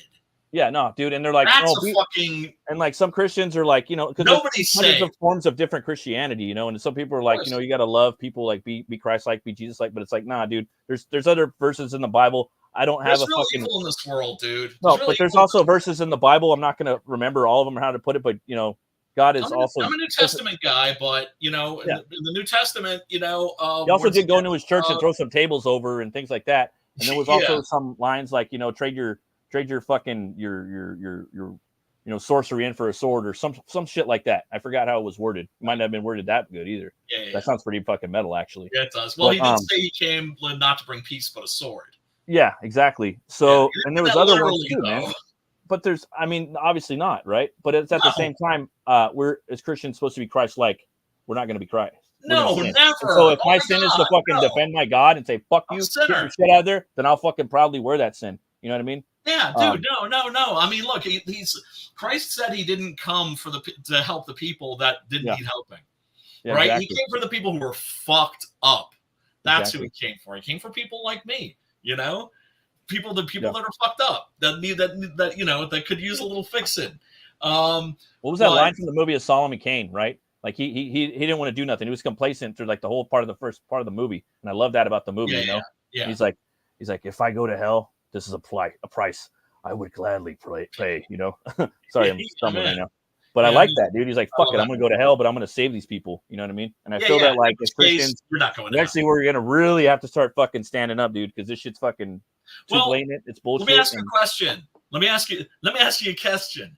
Do you think that they would have done this to Muslims? No, they won't. They'll get their head chopped off. Islam? No, they get their fucking head chopped off. No. Simple. I'm Why gonna say did they it. do it? Why did they do it? Because they know we ain't gonna do shit. They know that we're gonna do shit, dude. Because we're, that's part of our religion is to be forgiving and and to be Christ-like, and that's what Jesus would do. Yeah, you have to. Yeah, but, so there's that. But at the same time, like I'm gonna be Christ-like, but I'm not Christ, and I don't want to. I'm not gonna. Yeah, take no, that I shit. can still go So doing it's just it. like, fuck you, dude. Get your shit out of there. Leave my kids alone. Leave kids alone. Yes. Fucking don't go after my religion. Don't make fun of my religion and your art. Get that shit out of there. I believe people should have art. Get that shit out of there, dude. And we all know what it is. We've all it's been going on. We're all adults here. We know what you're doing. Everybody knows what you're doing. If you're like fucking between your 25 and like fucking 1,000 years old or 100, we know what this woke shit is. We know what's going on. If you don't know what's going on, then you're fucking retard by now. They're pushing their shit. They're bullshit. Being really obvious. They're blatant, not hiding. Fucking ridiculous. They're not hiding. They're trying to, but like, what they're trying to do is they're trying to normalize a degeneracy so they can kind of come out as maps, minor. Yeah, exactly. That's the same thing with that fucking Mr. fucking Beast fucker. They're gonna make PDFs. Same thing with that Mr. Beast fucker, fucking umbrella guys. Like he was saying they're gonna be dropping like 500 DMs of fucking Discord shit from that fool, and he hides behind the fucking tranny bullshit because he's a fucking pedo. You know what I mean? Like that's his out. Like that fucking Mr. Beast buddy. You know that shit. Biggest guy, one of the biggest people on fucking YouTube. It's really fucking bad. bullshit. Yeah, if my friend was doing that, I'd kick him. I'd beat his fucking ass, and I wouldn't talk to him ever again. And I'd expose his ass. Rightfully fucking so. Probably do worse than that if that was my friend, because he's my friend. He shouldn't be doing that shit. He's near your fucking kids. Yeah. Oh yeah, dude. Yeah. I would just. Yeah. I mean, we're on Twitter or we're on YouTube right now, so I can't say certain things, but it wouldn't go down. It wouldn't go down anyway. Yeah, but let's talk about some comics. We need this fucking. People need to fucking be vocal about this shit and be like, come on now. They do. Yeah, totally, dude. But I'm gonna switch gears right now because I'm getting a little heated and I want to talk about some comics. Right now we got the Border Mayhem. These guys they launched their book about a week ago, and let's see, Poppy Susan. Always. These guys, man. I would say just like last Saturday night, these guys are criminally underfunded, and criminally underrecognized, criminally just unknown. Right? Not enough people are aware of them, and they need to get their Ray and Ollie and the other boys. They need to get their hustle on. They need to get their funding on, and their books are all entertaining, very worth the money. What? What the fuck? Yeah, so they need about, I think, 3K. Yeah, it's always 3K. Like everybody needs 3K. I was crunching numbers on my new book, and I need at least like fucking 3 or 4K just to like, because I'm already on page 60 right now.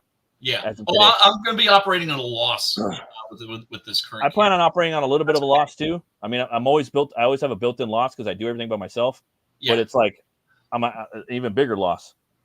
But they don't have a trailer. But I wanted to show that basically right here, guys. join 656 Comics as they celebrate their 20th anniversary with a special 3D or 32-page one-shot comic. I said 3D, my bad. I love their pages, dude. The way that they set up their Indiegogos, they always do some like next level shit. 656 Border Mayhem All Stars, love the layout. 32-page black and white comic one shot.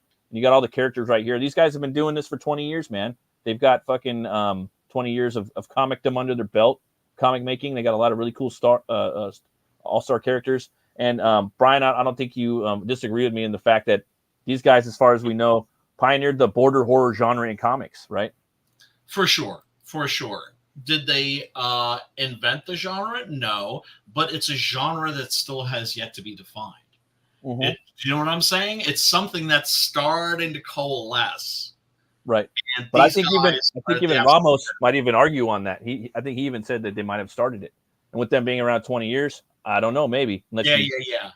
But I don't know. That would be an awesome debate. I would love to watch it. Yeah, it would. No, yeah, it would. I mean, we have stuff, like little films like Savage Land, Satanic Hispanics is set in the border, if I'm not mistaken. So it's a thing that's starting to begin, and these dudes are on the absolute front line. Oh, hell yeah, man. Oh, yeah. Up, hell yeah. Yeah. No, I mean, we need to get these guys. Except that's the thing, is I can never get fucking Ray on. Right? I'm sure he's probably see if we can get Ollie on. He's like Tim Vigil. You ain't gonna get him. You'll probably get Mark Millar over getting Ray on here. You still need to hit him up, by the way. And it's Mark Millar. It's Miller, but when you say it in Scottish tongue, it's Millar. It's Millar. It's Millar. Right. That's how I always pronounced it.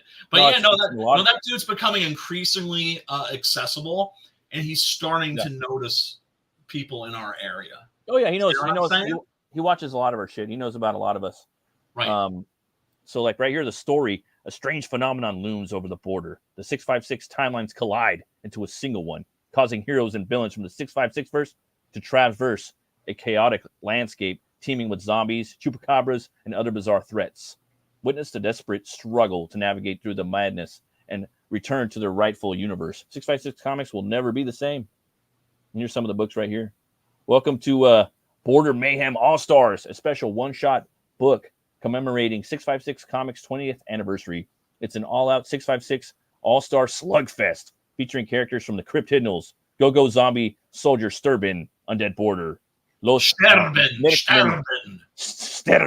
Stop, The Third Party, and many more. I like that, the third Party. And I like this too right here again on their page. They got the select the fighter, select your character. It's like playing Street Fighter 2 or like Tekken or something, They got all these cool characters, and they really, that was something I wanted to do too on one of my thing was I wanted to make pogs. That was something, it's cool. And that was something too I was telling like fucking Frog Boy, fucking Boss Tweed, I was saying back in the day, like do some pogs, A lot of people didn't do pogs back in the day. When I mean back in the day, I mean old school fucking CG, when shit was fucking banging and shit. Yeah. For all the fucking gay opping and bullshit. Yeah. But right here you got fucking this dude right here. I don't know what his name is. He's like kind of like a street level vigilante. He's pretty dope. Got Dario Rodriguez art right there. He's amazing. Cool. I gotta work with him one of these days, man. That dude is fucking fire. You got Doma Arce right there, which is Ollie's brother. You got Oliver Lee Arce right there. Ollie's a badass artist too. He doesn't draw enough, And he's always coloring everybody's shit. He really does. Lettering. Yeah. Like and there comes a time where you gotta draw your shit sometimes, dude. You know what I mean? Yeah, no, I loved what he did with issue 7 of Six Gun. That looks like he's La Llorona. La Llorona. Yeah, Ollie's in my top like 3 favorite colors of all time. It's really good. It just is what it is. It's the talent pool that they are as an artist collective is fucking ridiculous. Oh yeah, it's crazy. So man, you get all this right here. Border Mayhem All Stars, 32-page one shot, 24 story pages plus 8 pages of extras. So you got Ray Ramos doing the story, Francisco Arce, script by Ray Ramos, art by Dario Rodriguez, Dominique Arce, Javier Gutierrez, Oliver Lee Arce, lettering by Oliver Lee Arce, Dominique Arce, cover by Rich Ayala, Oliver Lee Arce, logo design by Dominique Arce. Damn it, the Arces are getting in there. You got a bunch is that of. How you pronounce that name? Is that the accurate pronunciation? I don't know. Oh, okay. Because I yeah, don't know. because my Spanglish leaves something to be seriously Desired. Yeah. Part of my French, like I say in all my videos, or Spanish in this case. But you got all the pogs right here and a fucking slammer, dude. That's dope. Yeah, I talk to just you still. backed the main bundle. And then right here, you got the blue line sketch cover, so you could come in and you could ink it. You got the line art cover right here and the Virgin cover. I think those are really cool. They're offering a lot of different covers. I haven't seen anybody do like the blue line cover and stuff like that, so you could really get in there and see what Rich did, you know. And then Yeah. you have these sketch covers. They're kind of like built-in busts or head sketches that you can do at cons for the characters, you know. That's cool too. You know, they're setting like, you know, setting up what they want with their covers and whatnot, you know, like, yeah. So, you know, come and check it out, guys. Got the tiers right here. Really cool. I'll let you guys come and check it out. I'll put a link in the description. This is the WAPO tier, and this is named after a backer that has been around this sphere that we're in. And he, Eric the WAPO is his name. And this tier is just, you know, those stretch goals, just the fucking book. It's $10. There's no shipping. There's in Mexico or USA. So you get the $10 32-page comic, which is awesome. You know, you're supporting the indie sphere, the indie artist, and you can pick up the book. So let me put the link in the description. Yeah, and the thing is it's mind-boggling to me that these guys aren't like huge stars already. Yeah, no, dude, and their books are insanely you're entertaining. Getting in on like ground floor, right? You're gonna be like, yeah, I was down with their shit like before they blew up, because it's just fucking ridiculous how talented this collective is. I'll put the link in the description right here. Yeah, and remember, people, if you can't back, just sharing that link makes a huge difference. Just click and cut and paste. It's very easy to share links, and it makes a huge difference. There you go. That's what's up. Gotta have them on. And also we had our boy. I'm sure a couple more independent comic books on the show. This is what we do. I'm a cartoonist and a comic book creator, and the backbone of my show is that, and it always will be that. So that's, you know, we're talking about metal movies and brewskis and monsters and shit, but we're also talking about comics, guys. And independent comics is where we're at, and that's what we're doing here. So another one was a cat we had on last week, and it's the book The Embrace. They've been working on this book for a while. They're actually doing really good right now. So if you guys could keep up with the momentum, you know, they're at 6,400.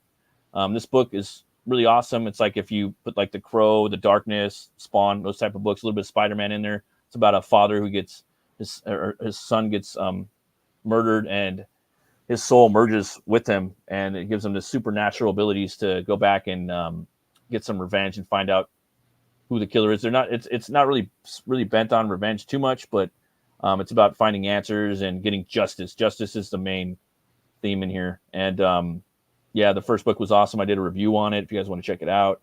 Coming back this book too right here. I'll put the link in the description. You got a Rini cover right there. Yeah. You got a Bancroft. Let's see who's covered that. That's Avery Ferdinand. I don't know who that is, but yeah, you got a Bancroft cover right there. It's pretty slick. I like Bancroft cover. It's a pretty dope cover. It is. He's and then got Shelby cover. I like that fucking Shelby cover, man. Shelby's, man. So speaking of leveling up, holy shit. Yeah, and he's always. I mean, he's a professional. He worked at all these different companies, but he's still getting better. He's leveling up for sure. Even though he's already a pro. Yep. But it's crazy. I really like this cover though too, man. The one that Dean did, the actual co-creator of the book. I backed that one. But yeah, I'll put the link in the chat so you guys can come check this out. And these are books, you know, dudes, like there's a lot of books out right now, but it's like there used to be a lot more people that had campaigns out. And right now the scene is kind of, it's not I don't know, man. I guess the economy is kind of weird right now. That's a major factor. It's a major factor, but also there's certain people that have chased away the fan base because they were disgusted by the behavior of certain people. Exactly. I mean, and it's not really hard to just kind of make your books and do your shit. I mean, there's plenty of fucking woke ass fucking idiots to talk shit on. You don't really got to come in and bite your fucking arm and your leg off. You know what I mean? But some motherfuckers want to do that, and you know, rightly so. So Yeah, I'll stop sharing that. And there's plenty of content where you could talk shit on the people, but we're not going to do that here unless people are going to really come at us hard. We're going to try to promote other people in this indie sphere. That's what we're doing. You know, me and Brian, you know, we're not little pups, you know, so it's not like we got to get busy. We got to get those comics out before we drop dead. Exactly. So, and then Brian, I actually, you got your book up right now, man, on Indiegogo. I'd like for people to check that out. Maybe we could do a little show of the Six Gun Gorilla book. There's a lot of people out there that have picked it up, and then there's a lot of people that have not picked it up that are actually you know watching YouTube and that are into comic books. I know this because I've seen some numbers that a lot of bigger YouTubers pull in, and I know they're not backing all these books. Yes. So they need to definitely be reminded of this daily, and people need to check it out. Brian, you want to talk about Six Gun Gorilla a little bit? Yeah, man.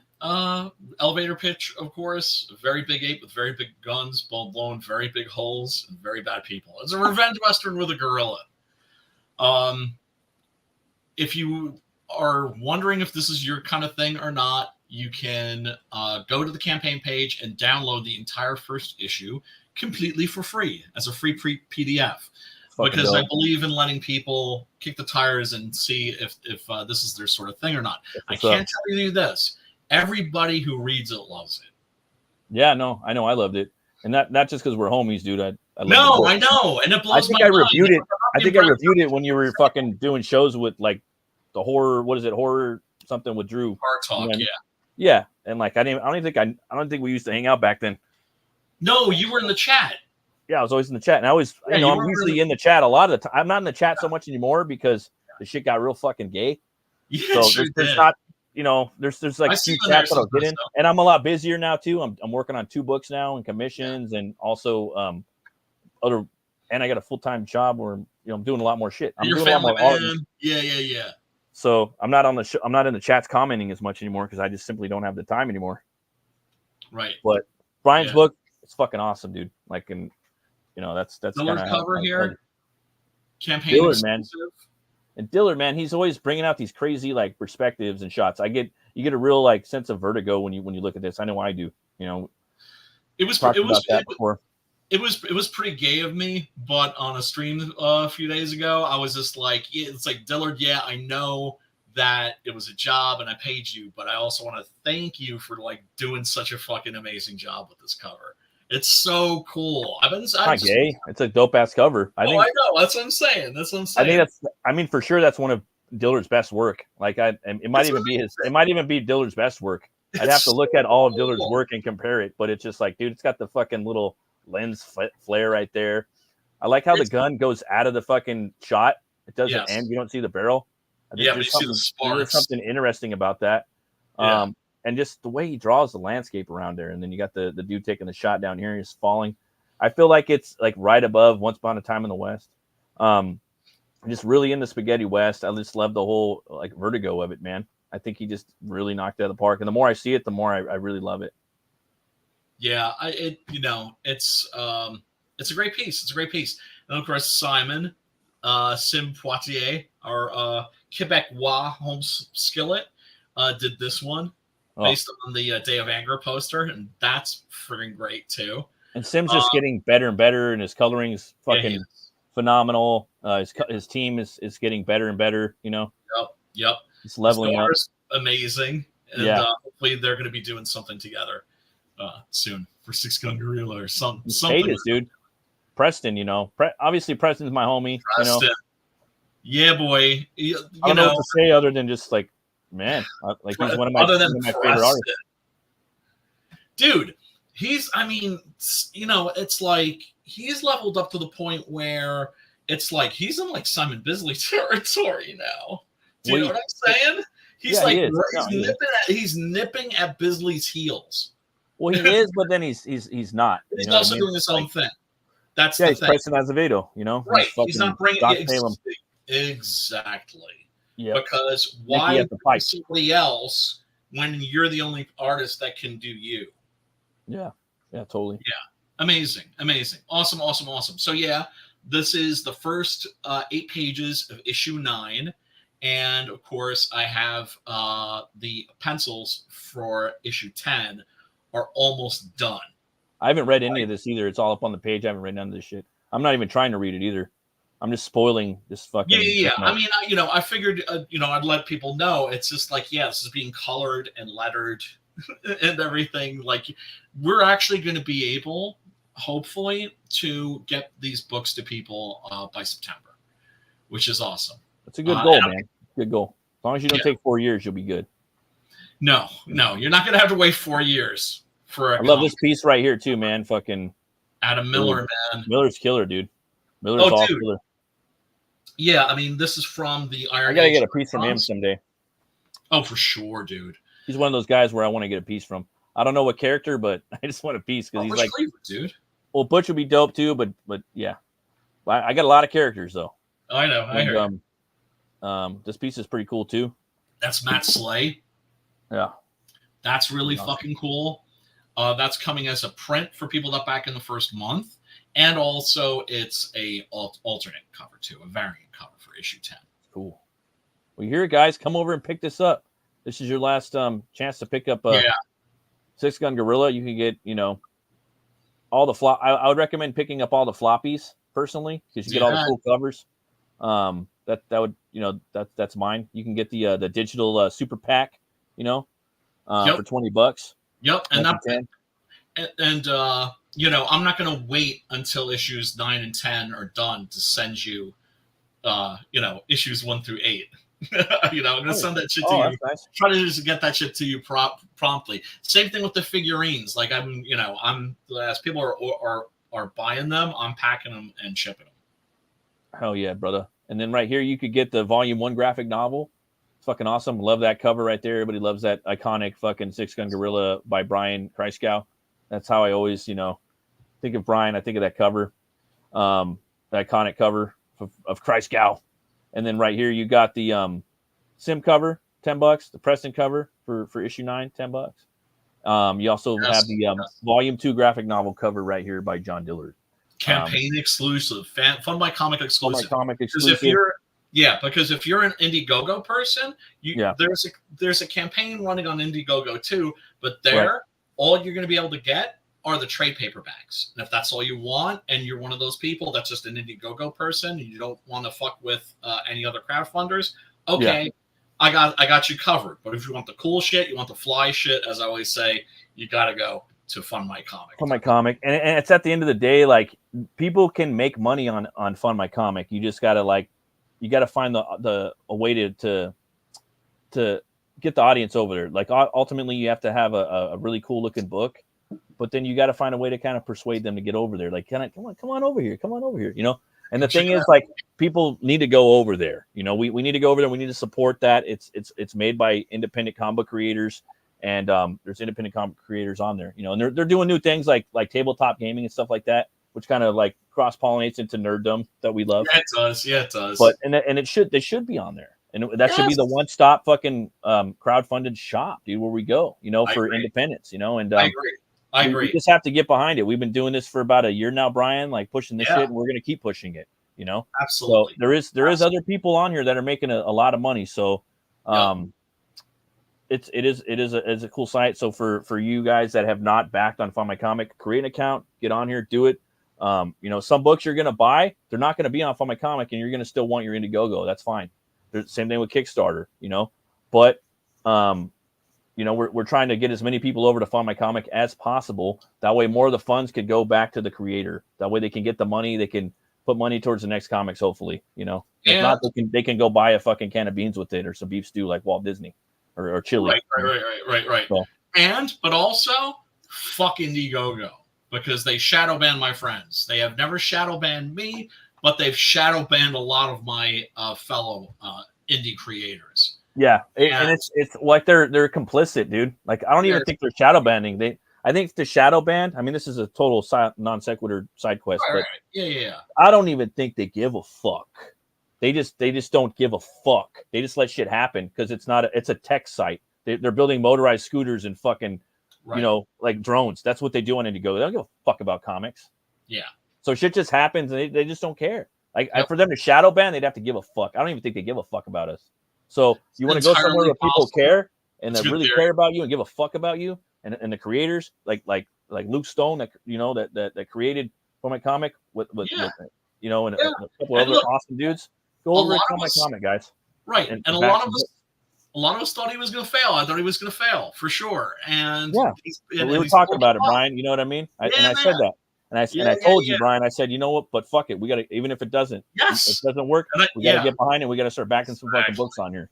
And Yup. and I'll still say that, dude. You know. Yup. And I'm Yup, glad. yup, And the next book that I'm doing, also, guys, if you launch on here exclusively, he's going to give you like a more percentage back on your book. I think it's like 2% over 3, which is something that's fucking awesome. So I'm going to be launching my books on here. You know, I got me and Brian got some shit cooking. I got some shit cooking, and I'm gonna keep making books till I die. So, God bless for my comic. Hell for my comic. God bless Luke Stone for doing this for us. He didn't have to do it. You know, he fucking did it. He was the first guy that did it. So God bless him, man. And you guys come over here and back Six Gun Gorilla, dude. Like, there's a lot of dudes out there and dudettes that haven't got it. So come and get it. And like I said, the first issue is free.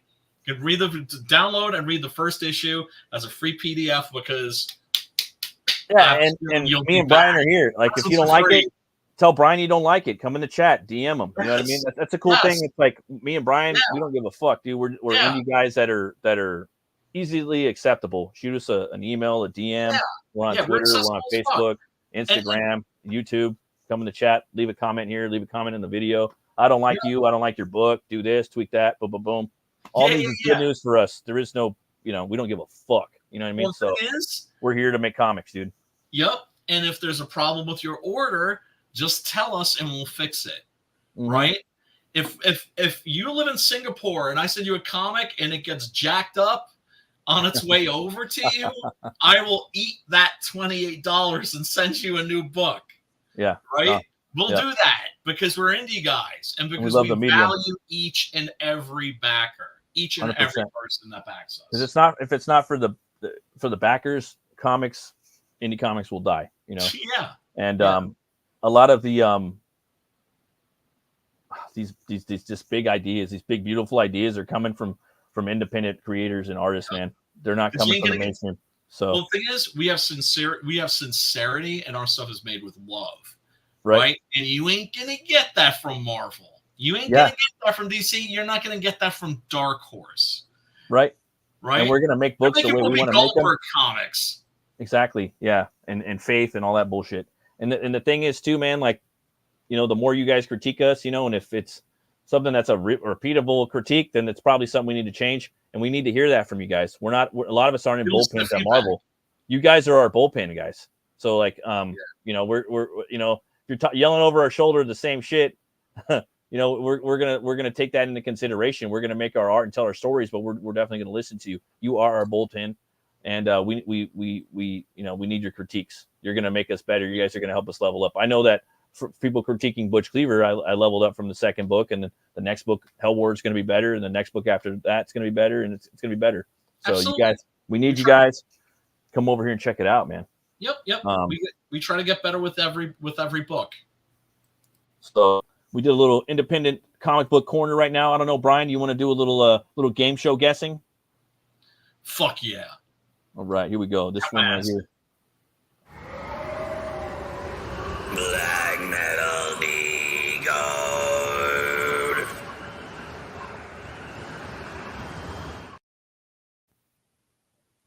All right. What do we got there? Gotta have the upside down. Like that has to be. It's got to be in there, like 90% of the time. Got to get them upside down. Jesus is going. Yeah. He's a bad guy. He's a real bad guy. You'll figure that out. No, it's just funny because like some of them, it's just like you don't want to be in too close. You want to back up. Mm-hmm. Well, you want to zoom out a lot. It's like you got to get it just right. Especially, I will say this is two words and it's long. So. ABBA. It's like Cosa Nostra. No. There was this one dude, Chris. I forgot it. I think Chris he used to come on here because I was doing the midnight shows. He was working. He would just like He's all about that black metal. Oh, damn. So well, I could I understand haven't why. seen that cat in a while. Yeah, I mean, I guess some people develop a capacity for it. They can develop an eye for it too. Right. Just really, I don't have that eye for it. I just, No, me neither. fuck. I'm gonna do a Right, countdown. is that E or an K? At where? At the beginning, at the ends. It's an Or are the those beginning- just end pieces? the beginning. It's an N. That's an N. It's not Nostradamus. I kind of see an R and an A and an M and an O. Can I buy a vowel? Oh man. Or is that a Y? Yeah, no, I'm fucking lost. All right. Well, I won't spend too much time on this shit. All right. Countdown to 3, 2, 1. Nocturnal Mortem. That's the band. Nocturne. Yeah. Wow. So the crosses aren't even T's. So what you're doing now is you're taking the title and you're hiding it. Yeah, totally. Yeah. You're and some burying bands, there's a lot of black metal bands that are very marketable. You could read their shit. I'm like, nah, that's not good enough. You're too marketable. It could also be like a Carl McCoy thing. Carl McCoy from Field to the Nephilim. He's very into sigils. Sigils are like words or phrases that you break down and you move the pieces of the letters around and you attach them. Right. They were created by a guy, or at least defined by a guy named Austin Osman Spare, who was an occultist, and or at least one of those people that studied by occultists. And the idea is that you're looking at the words, but you can't. But your conscious mind can't read them, but your subconscious mind reads it. Uncanny Valley. Yeah. Yeah, I got a little speaking to to the subconscious. Oh hell yeah! I got a little movie trailer for you, Brian. A little snack for you. All right. It came in from Comic-Con. You might have seen it already. You might not have. Oh man. Okay. I think you might know what it is though. Maybe, but I'm gonna go ahead and share it up. All right. Get ready, guys. All right.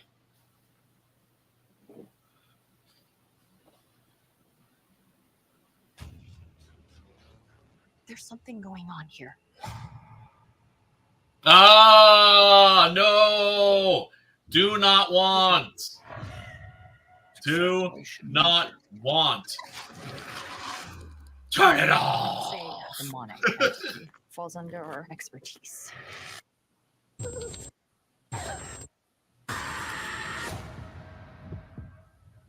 Crooked man's waiting on you. That's interesting.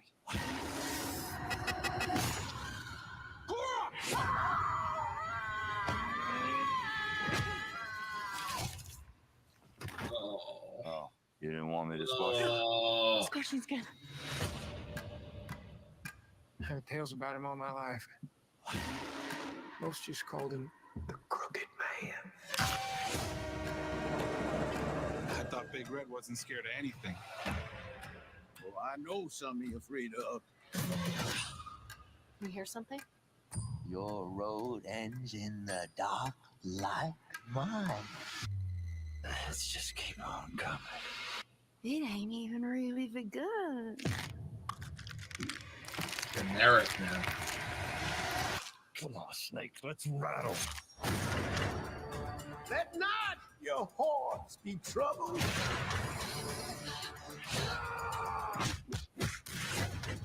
By way they know not.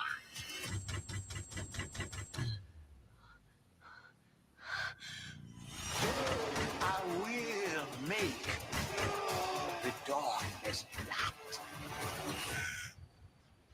And the crooked things straight.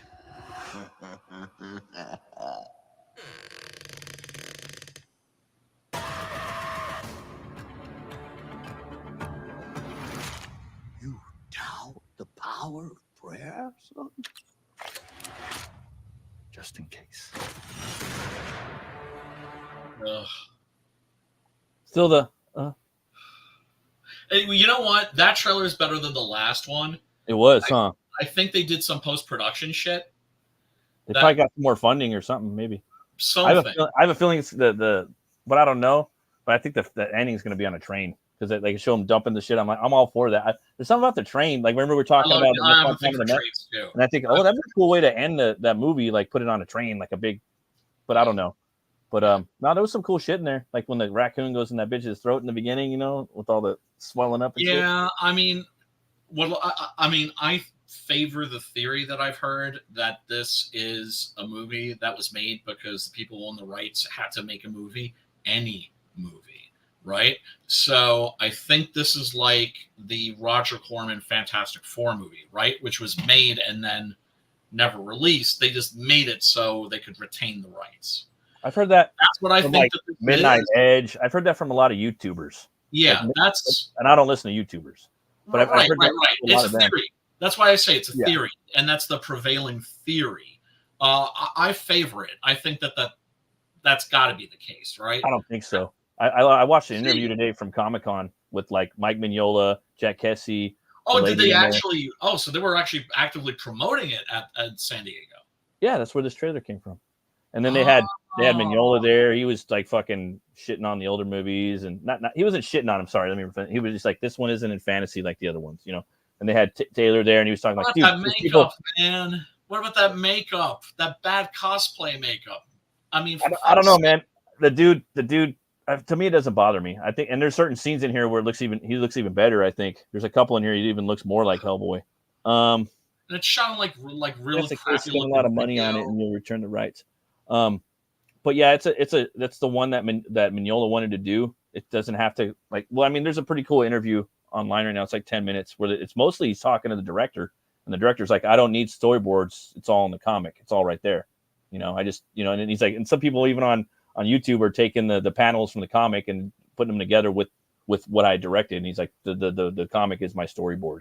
And he's like, I was just trying to make it scary, and it's all right there. I wanted the lighting from the comic. He said, I wanted the lighting from the comic. I wanted all the shit. He's naming all the things from the comic. He's like, I'm not trying to make something for myself, like this fucking fantasy epic or some bullshit. I'm making the Crooked Man from Hellboy. And then he starts talking about fucking Corbin, and he starts naming all this other shit. So it's like, yeah, bro, it ain't a fucking cash grab. Like, you could just go watch the interview. It's just people. It's just an easy thing. Like fucking a lot of the Midnight Edge guy and another fucking British guy that just, I forgot his name. Brett also was saying that. A lot of the British dudes, a lot of the Midnight Edge guys are just hating on it. You know what I mean? But I understand though. I understand why people are like that. But yeah, I mean, we're all I'm excited for it. when it comes to comic book movies these days. Some of the angles he looks kind of like I don't know, that looks kind of off. But then some of the angles like, damn, that looks like Hellboy. But some of the turns of his face looks kind of weird. He has a weird shaped face, but it's all good. He did some post-production shit on it too. They might have got some more funding, but I don't know. I really don't know. I've never heard of Ketchup. A lot of people were talking shit on it because they're saying that's a laundering scheme. I don't think it is. I think it's probably just a newer company, maybe. But I don't know. So this is going to premiere on TV. This isn't getting a theatrical release, right? Come on, Brian. Come on. See, man, really? You think this is going to get a theatrical release? Brian, come on, Brian. Come on. You know it's going to get a theatrical release, dude. Come on. We'll see. It ain't the thick. We'll see. We were talking about the thick earlier. It's got, you know, with the thicket, with Hetfield and Peter Dinklage. Yeah. No, it'll get a theatrical. Based on the Joe Lansdale. It might not do that well though, because there's a lot of fucking people that really want that Perlman movie with Guillermo. You know, well, Guillermo. Look, if main thing, the word comes. Well, here's the thing: nobody's really going to be able to say shit until the movie drops, right? Like for real, because until then, it's always speculation. Yeah. Right. Yep. And that's why I'm not passing judgment. I'm just saying it really doesn't look good, and that the trailers did not inspire confidence. That last one, this new one, maybe an improvement. But for me, I'm like, yeah, it looks cool. You can even see there's some Nazi like war fight, you know, like some World War II shit, you know. Because even go watch the interview, and even Mignola's like, yeah, we don't really show the origin. I mean, we show a little, like he didn't use those words, but he's like a little bit. Obviously, they're going to show a little stuff from World War II. Because they showed it in the trailer right now, you know? Right. So I don't know. but he wanted to do the Crooked Man. He said that was the scariest Hellboy story. It's the smallest, most contained one. They're talking about their love of the story. They're talking about how like Jack Cassidy was a leader and they had to follow him, and they were like a military unit while making this movie. So those are just things I like to hear. That sounds very Gio Leone fucking. You know what I mean? Yeah. Those are the things Brian Krashkow would want to hear. You know, Yeah, all the things they said were very like okay. Yeah. So Dude, I think we're in good hands. Like sure. they said the proper things at least on the panel. You know. Okay. The movie might suck though. It might be dog shit. I mean, so far it looks dope though. I mean, for me, I already think it looks good. I'm already sold on the movie. But let's talk about something else that I think is worth talking about, Brian. I want to get your take on this. I know you're probably going to bounce it pretty soon, but check this shit out. I gotta get ready for bed. Yeah. Oh, I know. Well, because I'm all fucked up. I need like 2 hours. I need to watch. You're like you're at 2 a.m. right now. I'm at 11 p.m. You know, so yeah. Check this shit out. All right. So we got the Cape Crusader right here. We got gender swap of the Penguin, Minnie Driver from Lost Fidelity, which I think she's a great actress. They're swapping him out. And I've been hearing like rumors about Bruce Timm, the way he's been talking about this new relaunch of Cape Crusader.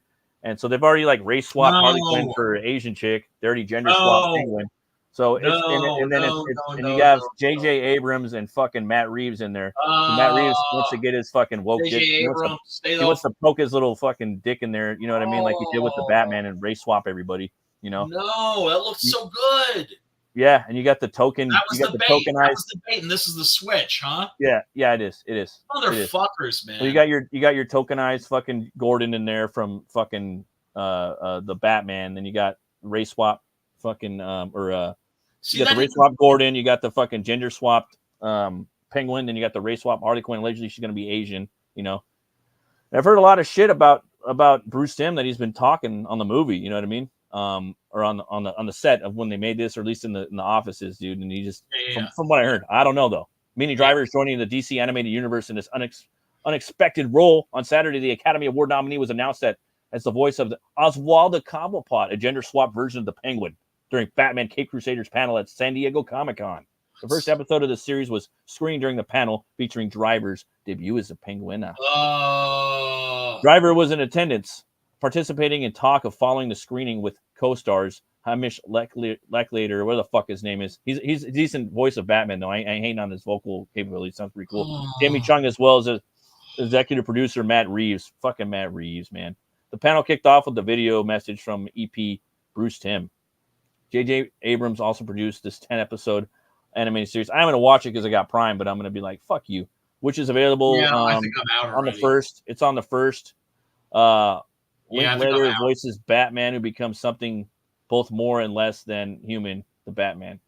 His one-man crusade. Yeah, I don't know if, dude, I just can't watch. I can't just, because I'm thinking of this, right? Where the fuck is it? I'm out. I'm thinking of that. You know what I mean? I'm just like, dude, I can't. Yeah. How is Minnie looking these days? She was fucking cute as fuck back in the day. The High Fidelity movie, you know, that movie was fun. Alright for her age. Looks alright. Was it High Fidelity? No, Gross Point Blank. I keep saying High Fidelity. Gross Point Blank. That was the movie I liked with her. Yes, she had a nice culo. And it's just like, dude, what the fuck? You know? And they were saving the Penguin for a while, dude. Fuck you to us. That's why. Because it's a fuck you. Well, I mean, and then also they're doing a new thing with Batman too. I was gonna all this shit started dropping tonight. I had so many topics. I was so looking forward to that. Because it's San Diego. Oh yeah, me too. And like San Diego Comic-Con's dropping, and you know they're dropping a bunch of shit right now. Aren't female penguins just called penguins? Penguinas, yeah, the penguinas, yeah. I just don't like it because they're doing it on purpose, because it's fucking retarded, and it's like that's what we're doing now. Like that's the narrative. Fuck you. Get out of here with that shit. You know what I mean? It would have been cool, like maybe in the 90s or in the 80s or something, you know, and be like, oh, look at that bitch. Now it's just like it's part of the narrative. Elseworlds, right? We all start out female in the womb. Yeah, right? Yeah. So if you're doing an Elseworlds, okay. Yeah. But what the don't fix what is not broke, right? Well, they're doing it in like all the characters are fucking swapped in here almost. Gordon, allegedly Harley Quinn, what I heard, you know, they swapped her agent. Does Bruce like swing both ways? I don't know. You know, I don't know. Alfred looks a little different. He's like heavyweight. He's like, like, you know what I mean? So they're like, they got the body fucking shaming bullshit or whatever. body on point. Yeah. Body positivity. Body positivity. Yeah, being So I'm just morbidly. like, I don't know. I was on point, and like, I'm just like, fuck this shit. Yeah, now. no, I'm out now. I'm out. Yeah, I'm out. I'm actually more excited. Dude, I was for the Aztec Batman. You know, the Aztec Batman. I'm more interested in that because at least it's fucking Elseworlds. You know what I mean? Exactly. Yeah. Exactly. Because if it's an Elseworlds, you can fuck around. Yeah, and you're not pushing your shit. And you're putting it on Prime. You're putting on fucking Jeff's shit. You know what I mean? Yeah. That's fucking $1 billion bullshit. Yeah, Bruce Timm signed off on it.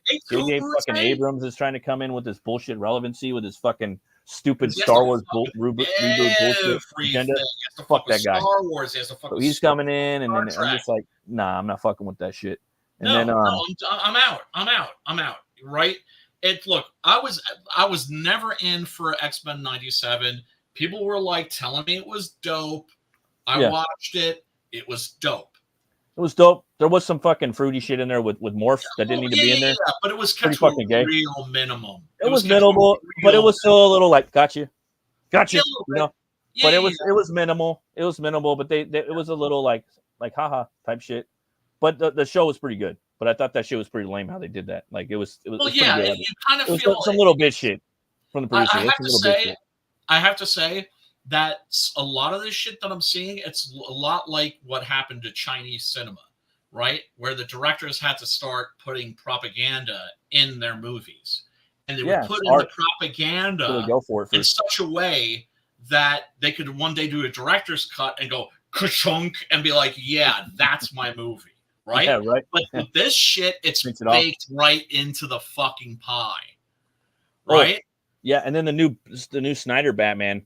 Like have you seen the new Batman comic book that Snyder's doing? Scott Snyder? Yeah, it's called Absolute Batman. Like so, it's Batman. Oh, Jesus! That fucking design where has the big fat Godzilla thighs. And then you have like the fucking twink looking Ezra Miller Superman, and then the fucking yoked up ass tatted up fucking Wonder Woman. Exactly like Ezra Miller too. Like someone pointed that out. I was like, damn, you fucking nailed it. Fuck. Yeah, I mean, I still thought I still thought common haircut now though. I see a lot of dudes running around with that shit out here in Southern California with that little haircut. You know, it's funny as fuck. But I ain't gonna lie. No cowlick I ain't gonna lie, Brian. I was down. I'm totally on board with that Batman design. I think it's dope. I don't know what they're doing. They're doing something weird with the cape though. You know what I mean? He's 6'7" and he's 7 foot tall. What's up? It has these whips and the logo on his chest and the big fat. Dude, I designed a logo like that for Batman. Brian, I designed a logo like that for Batman for because a lot of artists they do their little Batman story. I have a Batman story I wrote like 10 years ago or something. I designed a Batman that had that same logo, like very similar. Okay. He's fat and thick, where it's like hard to read. You know, I was like, oh motherfucker, you know. And I still got a story too, and it's like it has a. Well, it's the Frank Miller Dark Knight thing. It is. It's Dark Knight out of proportion. Then you got like. Frank Miller pushed that shit as far as he could. Yeah. And this went too far. And then you got the Callie Jones like ears, you know, like the Bernie Wrightson ears. I like that. And then you got the Eric Draven. You got the Eric Draven straps. So I was on board. I'm like, yeah, no, I like the way he looks. But he's got blonde hair. It's combed. Alfred Pennyworth. Yeah. So it has to do with like they're kind of trying to separate from because of the rights, the copyright. You know what I mean? Like they the more they separate themselves from that Batman. To like the black haired, you know, so he's blonde, dude. He looks like me. He's got a shaved head, and he's like a blue collar engineer. So he's got like a French like a fucking stop. He's got a bulldog, right? And then Penny out for Pennyworth. It's just called Penny. He looks like the way Pierce Brosnan looks now. He's got that beard and shit, and he's MI6 now. He's MI6 deviant. He's MI6 now. It is deviant, and we do not want it. So it's so extreme. It's so extreme now that he's a different vigilante type character. He's like a character. Brian, he's so Alfred is called Penny, and he's MI6 now. He's still in MI6. He's still a spy. And so this is like not in Elseworlds. This is like their new Batman, like the new 52. Like I don't know. It might be. It might not be. It might be just like let me put that out there, and then I'm gonna make it. Elseworlds, they can do anything they want, brother. I think they're just putting it out there, and they're just seeing like, well, if it's good, we'll make it canon. If not, we'll make it Elseworlds. I think that's what they're doing now. I could be wrong, you know.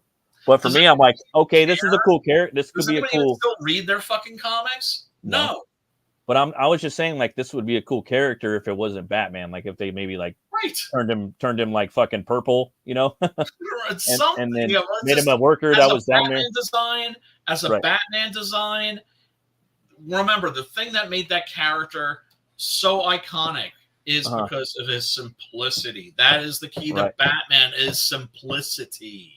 I ain't gonna lie though. I'm a little intrigued. I want to see. And there's something up there. There's something up with the cape though, like that they're not showing. It's kind of got this weird wrap around it. So I think it's got these lashes at the end too. Yeah. So I don't know what they're doing. Off like these whips. Yeah, I don't know what it is. I'm a little interested though. They look like whips with barbs at the end of them. To me, it looks like they're doing like he might be doing the suit that Pattinson had, you know, when he jumps off the GPD in the middle of the Batman, you know, where that squirrel like diving suit. I think it's some shit like that. Because again, he's like a blue collar dude in this. Yeah, I don't know if he's rich or not. So we'll see. If I ever got to do a Batman story, I would want to do a Batman that was a little more theatrical. Oh yeah, dude. Right? Yeah, like very much about presentation.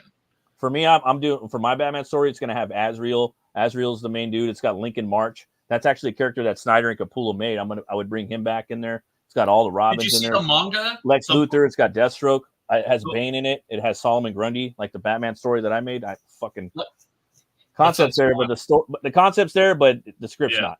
But it's dope. Right.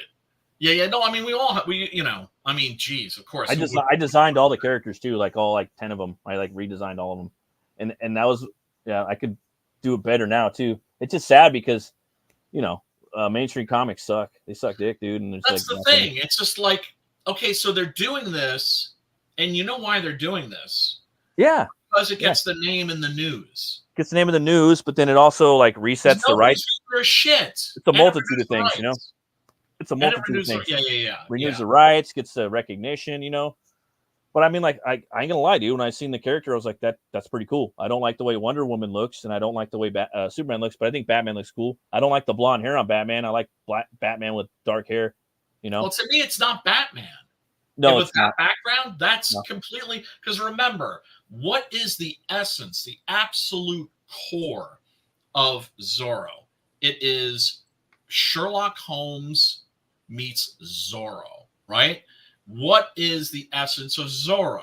He is the person that would normally be the villain, is the hero. It's it's that question. It's a what if? What if the nobility were actually noble? Do you have do you have like a street level vigilante comic book in you, like you've written, like that's kicking around in the background at all, or no? Right now, no. Could I do something like that? Absolutely. I have one. I have my kind of like my Batman and my Superman, but they're not even like I'm just not into cape shit. I'm just not into cape shit. For me, I'm not. I am into it, but I'm more comfortable like drawing like cobblestones and like fucking frontiers and canyons and forests and castles and cathedrals and shit like that. But I also do like, I like cityscapes and I like seeing big ass superheroes flying through buildings and knocking each other the fuck out. Oh, I enjoy that shit too. Like I love that too. So I do have that in me too, and I do want to like venture that way eventually. And I do have that like Punisher, Daredevil, and Batman street vigilante in me, that like a story that I want to tell too. You know what I mean? Oh, and if somebody, curious. Yeah, no, I know. I mean, if I blew up big enough where they were offering me Batman or Daredevil or the Fantastic Four, oh my God, yeah. I'm just curious to see what you would do with like, I'd be curious what Brian Kreischow would do with like a street level vigilante or like a superhero. Like for me, it's dark and it's fucking metal. Like it's always it's horrific. Like that's the way that's my take, my initial take on it. I don't know how, if I had to say, all right, Matt Burke, you come and do it again. Like it might be the same or different. Yeah, mine would be very much focused. I would want that character to be romantic, but also horrifying at the same time. Who, Batman or Superman? Oh, like a street level vigilante. Oh, okay. I do have one in me. There is one that kicks around in my head. Yeah. Okay, that's cool. Yeah, mine isn't romantic. Because now that you mention it, I'm like, oh yeah, he kind of is. Yeah. Oh yeah. Okay. To me, there's just something too, like really cool too about the cityscapes at night and the gargoyles and the street lights and the crime, and the hero jumping down there and just taking shit out and yeah. See, my character is not like about a costume. My character is like more of like a a monster hero. Oh, okay. Yeah, Well, I yeah, mean, but still, and then I was just about to say that, and then the criminals being terrified by this street level vigilante. You know what I mean? And being built into the lore of the character and the reputation and the theatrics that the character creates to put fear into these criminals. Like for me, that is undying and that is brilliant and is inspiring, and that's something that eventually, before I die, hopefully I tap into. You know. So yeah, I don't know. I mean, look, hopefully we're going to be able to make comics for a long time. Yeah, definitely. We shall see if that's in store for us, brother. Man, I do need to go. I do need to put on a horror movie and get ready for bed. By the way, did you put in the no happy birthday for my name? No happy birthday. Do that, did you? Yeah. On the screen, you do see it says Brian, no happy birthday, Christcow. Yeah. Yeah, I didn't do that. I didn't do that either. Yeah.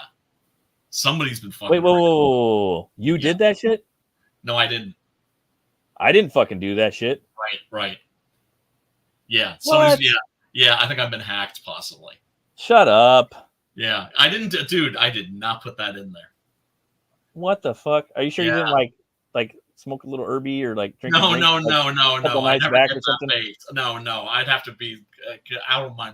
Yeah, you're hacked, bro. You got fucking hacked by some fucking faggot bullshit, dude. Yeah. Damn. Well, the goons, they're coming and they're coming at me. So, but fuck them. But at least that's kind of, that's interesting. Well, I'm gonna have to be vigilant. That's all right, dude. You know what? If we get fucking hacked or whatever, I'll just fucking smash my shit and I'll come back and make a new account. I'll just keep fucking doing it, and then I'll create another account. I'll use somebody else's fucking thing, and I'll create another thing. You can't silence me, motherfuckers. I'll keep coming. You ain't gonna fucking stop me either. Hey, look, as long as they don't hack my computer and delete all my porn. Yeah, right. If you don't mess with the man's porn. Well, I'm gonna, Brian. Do you know what FUBAR is? Brian? That's where I draw a line. Do you know what FUBAR is? Not the Arnold Schwarzenegger movie, but the Canadian, Canadian shit. You know what that is? No. You don't know that? You don't know about the Canadian, the two, it's kind of like Trailer Park Boys, but it's metalheads. It was two independent films. You know about FUBAR 1 and 2? No. I've never seen them. Well, okay. So there's this new movie called The Diener '89, and it's the third in that trilogy. It's it's a metalhead movie, but it's comedy. You know what I mean? Kind of like Wayne's World and shit. This is the fucking Metal Movies and Brewski show. Okay. So I don't know, but I'm gonna put this trailer on. Maybe while you exit, you can check it out and maybe have a couple laughs. Okay. So all right. Thanks for having me on, brother, man. I'll talk to you soon. Brother. Okay. All right, brother. Bye. Man, that sucks for Brian, man. Motherfuckers be hacking his shit. He's been in some internet squabbles with some big YouTube comic book creators, and they've been just pulling some fucking faggot gay shit with them. They've been using him for fucking content for a while. They laid off him for about a week or so now, but this motherfucker's got some goons and shit that like to fuck with him, and yeah, I don't know. It's weird, dude. It's a weird fucking world we're living in now. And this guy was a guy that we all kind of looked up to and respected, and he turned into this fucking demonic piece of shit. You know what I mean? And some people might laugh at me for that, but that's kind of what he did. And it's disgusting. And it's there's no coming back from it. But let's check out this Diener trailer, man. This shit looks hilarious. Let me share this shit for you guys. This looks like a funny movie. I haven't seen. I actually did research on it. I ain't gonna lie, dude. I never even heard of Diener or FUBAR before. I know about FUBAR with Arnold Schwarzenegger. I haven't seen that either. I do like me some Arnold Schwarzenegger, but I never checked that out. But this one's called Diener, and I don't know. I think it looks pretty cool. You guys check it out. My name is Dean Murdoch. A lot of people call me the Diener. Some call me the fucking governor of Givener. For a while there, I played in shit bands and had a lot of shit jobs. You know what, though? I finally fucking made it. To understand what happened to me, you gotta go back to 1989. You gotta go back. It was the 80s. Life was fucking deadly, man. We got Will Sasso from Mad TV. I think the guy's a genius. I was going steady with Kitty Buchanan. We were mostly doing like over the pants kind of stuff. Dean Murdoch, assistant captain of our very own Steel Falcons. We'll give him help. Who's this hockey player? That's Dean, you got a metalhead. special power. When you're on, no one can stop you. Not like Wayne's World, bit. You got a package in the mail.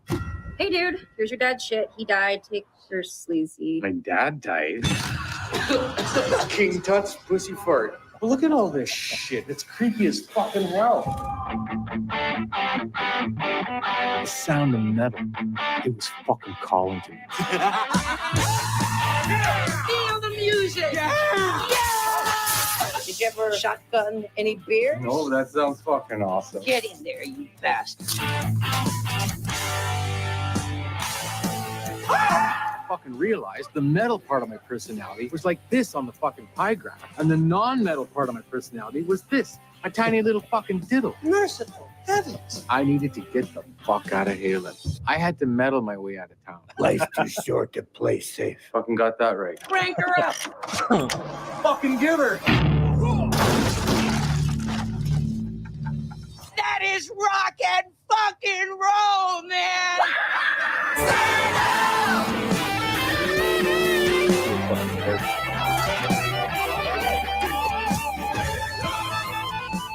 Oh, Excalibur. This is fucking deadly, man. I wasn't running away from something. I was running towards it, like destiny.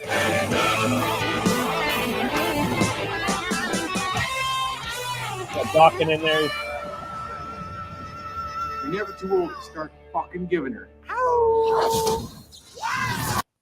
Yeah, I don't know. I think that movie looks pretty cool. I think it comes out in like September or August, something like that. Like end of the summer metal comedy. You know, I fucking love those things, man. Yeah, check that movie out. Probably get it. That movie is like third in a trilogy. There was this independent, Canadian metalhead movies, Fubar and Fubar 2, and that's a character called Diener, and he had a buddy that was with him too, kind of reminiscent of like Wayne's World or some shit like that. I'm gonna go check those out. I guess the Fubar and Fubar 2 are on Tubi. Some people are not Tubi. Sorry, they're on YouTube. They look fucking hilarious though, and they're filmed like Trailer Park Boys. So that's another inspiration. Trailer Park Boys meets Wayne's World sort of. So I'm gonna go check those movies out on YouTube. I just seen that tonight, and then Diener is kind of like their more bigger budget version of one of the origins of the probably the more popular character. He seems pretty funny. He reminds me of a dude too I knew in high school that I was in a band with. He almost became a professional hockey player, but he was just like, fuck this shit. I'm gonna play metal. He's still in a metal band right now too. He's still a guitar player. He's still in the same fucking band. I was in a band with him too though. And that band's still around, so it totally reminded me of that guy. Hilarious. But anyways, I got my campaign up, guys. If you guys don't know, you probably know. Probably not, because I'm not anybody. But yeah, this is my book right here. It's called Butch Cleaver, or Books 1 and 2. It's a supernatural horror western about this butcher who gets killed, and he's brought back to life by a voodoo curse or hex. And that curse gives him the power to weaponize bone on a molecular level. Here's the trailer if you guys want to check it out.